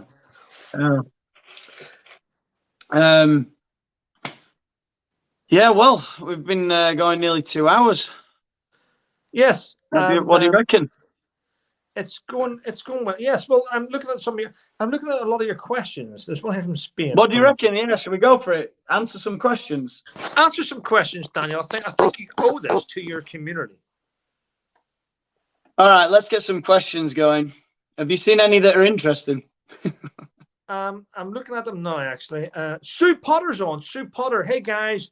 Love you guys, but keep your absolute private stuff private. Just too many people. Sue Potter is a lady who supports me on my channel. Yeah, all right. She sent me an email. She shared it at me today, if I'm honest. Yep. Sue, sorry to highlight you. You shared it at me today. She thought I was ignoring her. The truth is I don't ignore her. I get about, if I'm honest, Daniel, I get about 200 plus messages every single day on different platforms, and I try and get through them all. I really, really fucking do. But then I will have a good rule and I'll get through 50, 60 messages, and then one will hit me hard by calling me a prick and a ginger bastard. And then I'll spend about 30 minutes concentrating on what I'm going to say to the fucker. Can I just tell you, I've been sort of glancing at these messages, the comments coming up on the video, and the one that's just in my fucking head for the last like 10 minutes is someone who said, "This is getting too much like two drunk idiots."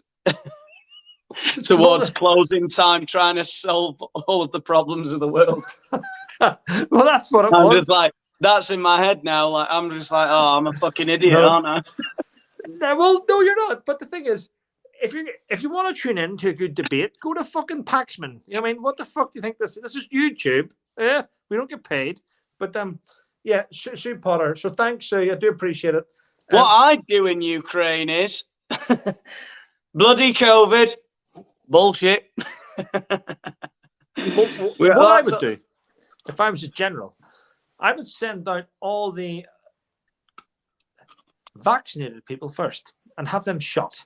So then the people left behind are going to survive either one way or the other.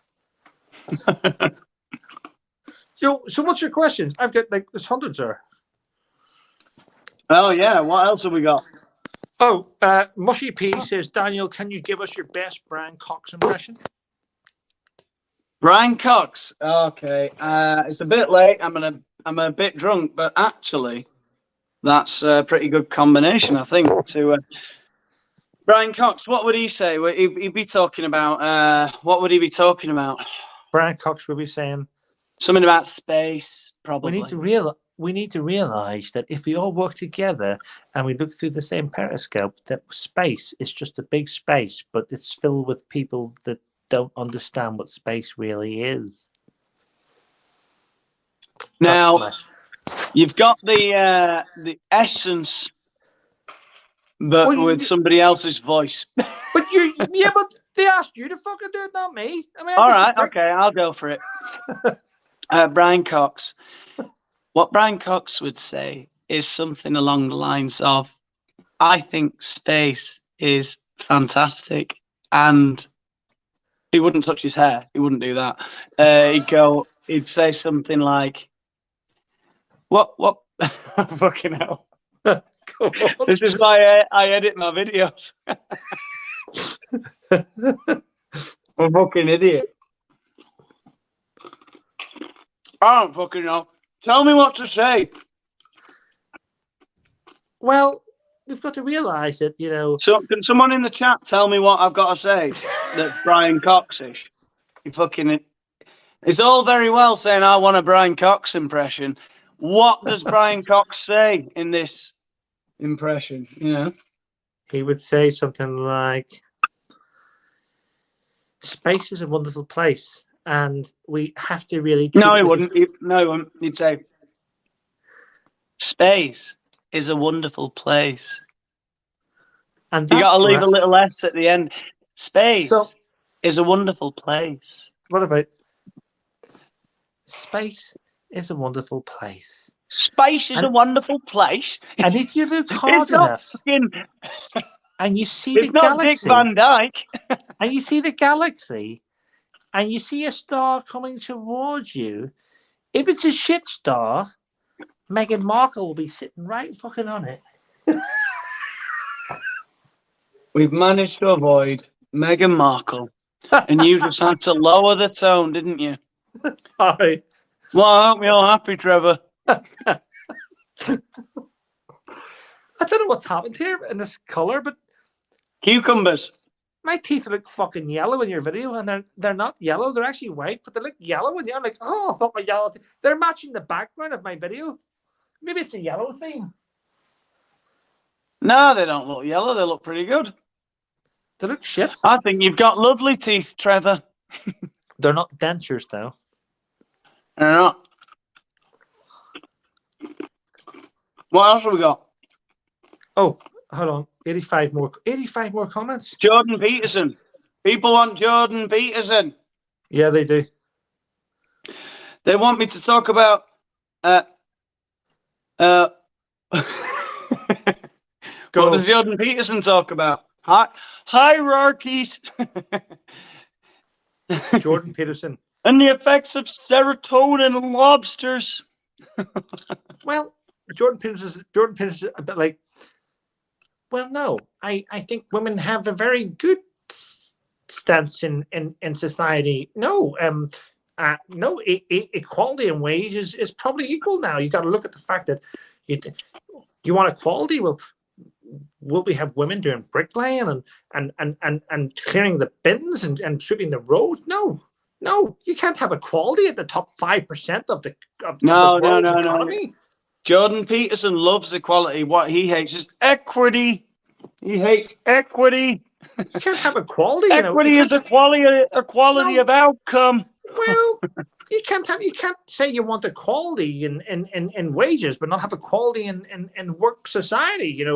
Women don't want to be bricklayers and road sweepers and builders and carry bricks and fix roofs and do doors and carpentry. No. So you want equality of the top 5% of society, but you don't want equality in the bottom work society where people work hard every day for their wages. And that's Jordan Peterson. That's Jordan Peterson. That's Jordan Peterson. If he was from Northern Ireland, he'd be called Jordan Patterson. No, he'd be Jimmy Patterson. This is Jimmy Patterson from Northern Ireland. Well, what the fuck's going on? Jordan. Yeah. Jordan B. Patterson. Oh, fucking hell. I butchered that. Exactly. Someone's called me an Irish Jordan Peterson. Fuckers. An Irish Jordan Peterson? Yes. What have we got? Someone's going Paddy Patterson quality. Paddy Patterson. Yes, exactly. Exactly. Dylan Mulrooney? Who the hell is Dylan Mulrooney? That's Mrs. Mulrooney's son. I know him quite well. I'm guessing that's Dylan Mulvaney, right? Oh, Mulvaney. Oh, yeah. That's the guy who's ready. Do you want to see a impression of Dylan? He's a guess. Women's bras. Nike. Look at this. It's a tampon. Knows nothing. I'm going to say it again. I've said it before. I'm going to say it again, as much as people hate it. Dylan Mulvaney is a troll. Yes. He's having you all on. Have you watched a movie called Troll, based in Norway? I have not. Have you not? Is it worth a watch? I'm going to be honest, Daniel. I hate to say this, but it's a wonderful movie. It's based in Norway. It's called Troll, Troll. It's fun. If anyone has seen it, please let Daniel know. I think it's brilliant. I've watched it twice, and then the other day I phoned up my dad, and he knows I get trolled. Right? He knows I get trolled. He's probably watched this right now. My dad went, "Just watch a movie called The Troll. Fuck all about YouTube." I'm like, different troll, Dad. Different troll. But it's a wonderful movie. Yeah. What's going on in the chat? These aren't really so much questions as they are do an impression of different people.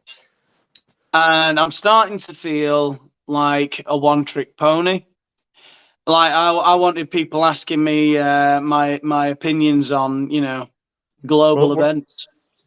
And How many people's watching that Dude, right like, now? do the voice. Do the voice, you fucking idiot. The voice. I hear that a lot. Not towards me. I'm reading it about you in the chat. This has been fun. Right. I would like to point out now that if there's any of my subscribers watching this, if you don't subscribe to the Daniel, you're a fucking bastard. There we go. That'll help. I would like to say the same to my all my subscribers are fucking bastards. That's not good. No, I did it the wrong. That wasn't right, was it? We don't deserve subscribers. We shouldn't be on YouTube. We're fucking mental. It's not good. Do you think there is any possibility that this will be detrimental to our YouTube careers? Do you know what? Well, it might be towards yours, but I just say fuck YouTube because they've already fucked me over, haven't they? Cheers. And if you're a YouTuber, you're gonna take me down with you, are you? No. And you know what? If you are a YouTube human reviewer, do you know what? Honestly, if you're a man, I'll suck your penis. I'm really sorry. Oh no, we can't say stuff like that. Trevor, you can't describe things in such detail. I was talking. We can insinuate. No, I was talking about the female YouTube watchers. Oh, the ones with penises. Is this still monetized? At the moment, it's still monetized, so all good. Listen, if you don't take sarcasm or satire, you don't understand it, and you're watching this video, then it's not for you. Yeah, that's it. Is it still monetized? It is still monetized, yeah. Of course it is. You're a wonderful person with beautiful hair. You're going to be monetized to the death. Thank God. Thank God for this beautiful hair. I need to lose weight and shave my beard off, become thin again. I think I need to do that. You need to do what? Lose weight and shave my beard off and become a different person. And come back on like Batman. Yeah. I mean, lose weight? Not right now. Not right now. Yep. That would be weird. Yeah. Okay then. Well. So Yorkshire Punch and Doncaster, they're not offended. Will you guys? Oh, Ellen Musculus. Will you guys do more collaboration? Only if people want it. Fortune Cookie Tarot says use the beard for contour, Trevor. I will indeed. Thank you very much. I appreciate that. If people, well, the thing is, here's how it works. If people want to see me and Daniel doing more chats like this, then people must subscribe to Daniel's channel and people must like the bloody video, because we will work off. We are sensible people whenever we're not drinking. And we work off the amount of people that watch the video. So if 800 people watch this video, then that won't happen again. But if 8,000 people watch the video, then we know that you want us to do it again, and then we'll do it again. So it all depends on what your viewers want and how many people watch this. Yes, I agree. I've got to apologize. No, I haven't got to apologize. Actually, no, I fucking haven't. It's been great. Oh, Corinne Hooper has said, Daniel, you know that Trevor isn't an expert on Ukrainian war. Please. What? That comes from probably someone that. Hang on a second. I came into this under false pretenses because you told me you were an expert on all things Ukraine. Me? You did, yeah. That's the only reason we did this. Are you serious? No. Listen, I will point out this. I am an expert in a war scenario. I've been there. I've commanded. I've done everything there is war scenario. Have I worked in the Balkans? Yes, I have worked in the Balkans. Have I worked with different units which are fighting in Ukraine? Yes. Have I got friends in Ukraine fighting? Yes. Do I know special forces in Ukraine? Yes, I do. Do I know politics? Yes. So I would class myself probably not as an expert in the Ukrainian war itself, but I would probably class myself as an expert in combat situations. So, Corinne. Yeah.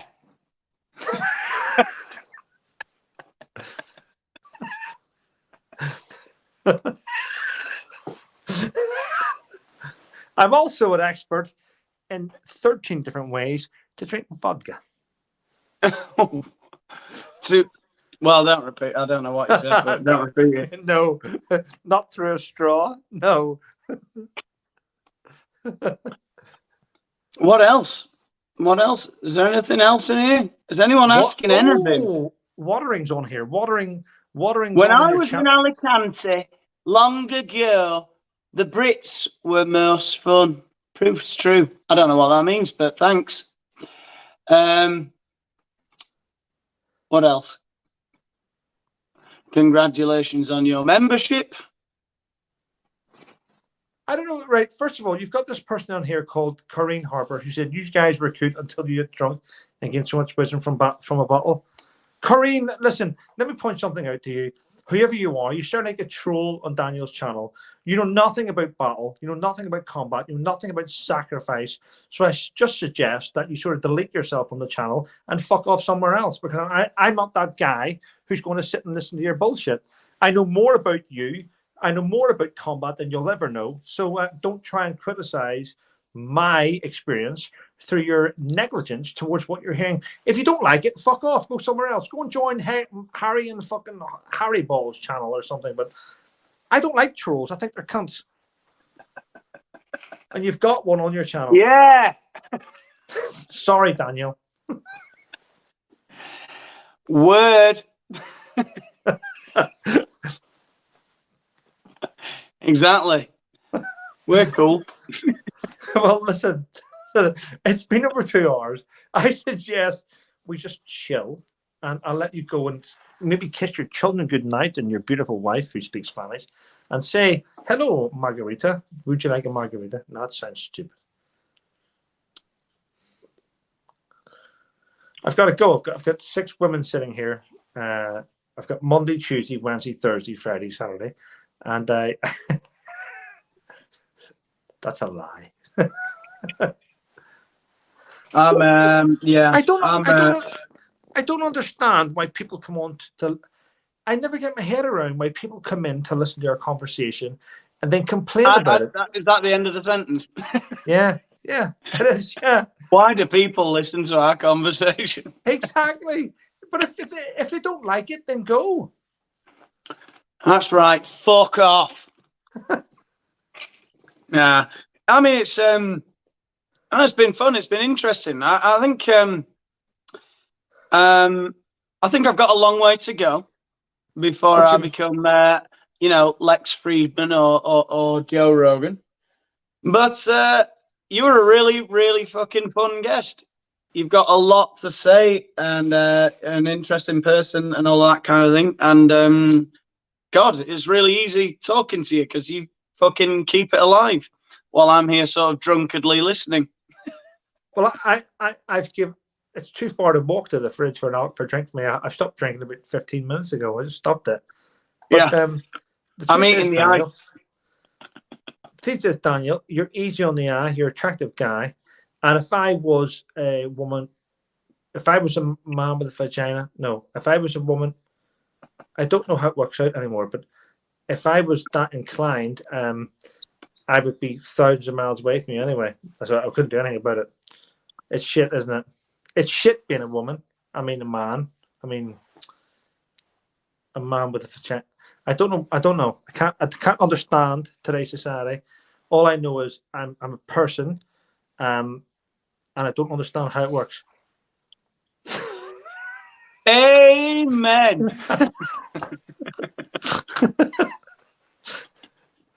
Oh. I wanted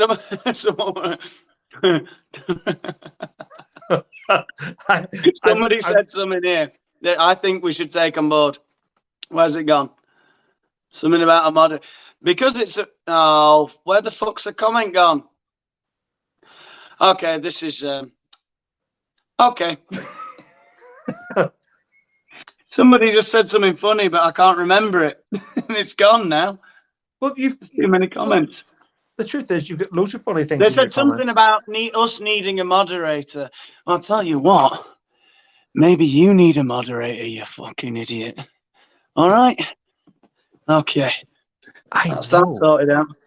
I know I'm a fucking idiot. I try and moderate myself, but unfortunately today, I can't find one. That's disturbing. That is disturbing. I was looking at that thinking, you look like a sick, twisted person. I'm going to throw up in my own mouth. Ginger puke. Ginger puke. Oh, man, I just saw it replayed. Because here on YouTube, there's a lag on my laptop.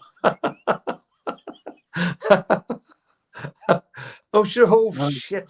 I have to watch my language now because there's a guy in the chat who I'm scared of.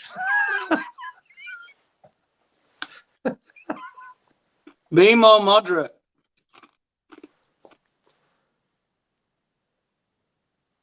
It's my favourite YouTubers getting trolleyed together.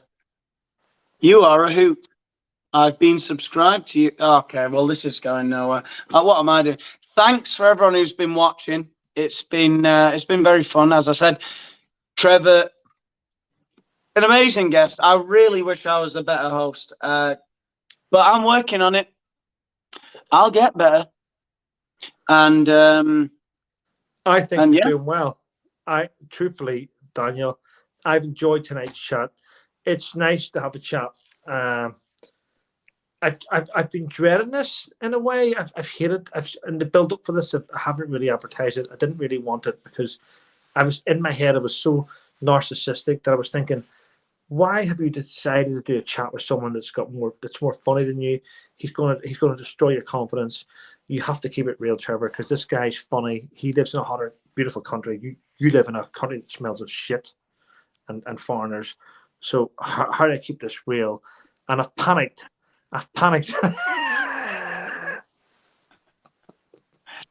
No, I'm not. I'm under no illusions of. I knew I was going to be a useless host, but as I say, yeah, it's been fun to talk to you, and it'll be I think we might do this again sometime. Yes, anytime you want, let me know. Maybe next Sunday, whatever you want, let me know. I'm due to my retardment. I'm not retarded. I mean retired. Due to something beginning with R, I find myself quite free most days. Okay. Well, it's been a pleasure to speak to you. Honestly, it's been good, and we'll do it again sometime, I'm sure. Thanks for having me, sir. I think this is what my dad did in the RAF. Navy. That's the Navy, is it? Oh, damn. Listen, have a great night. Thanks for having me on. I appreciate it. Cheers, Daniel. Bye. Cheers, Trevor. Bye. Bye.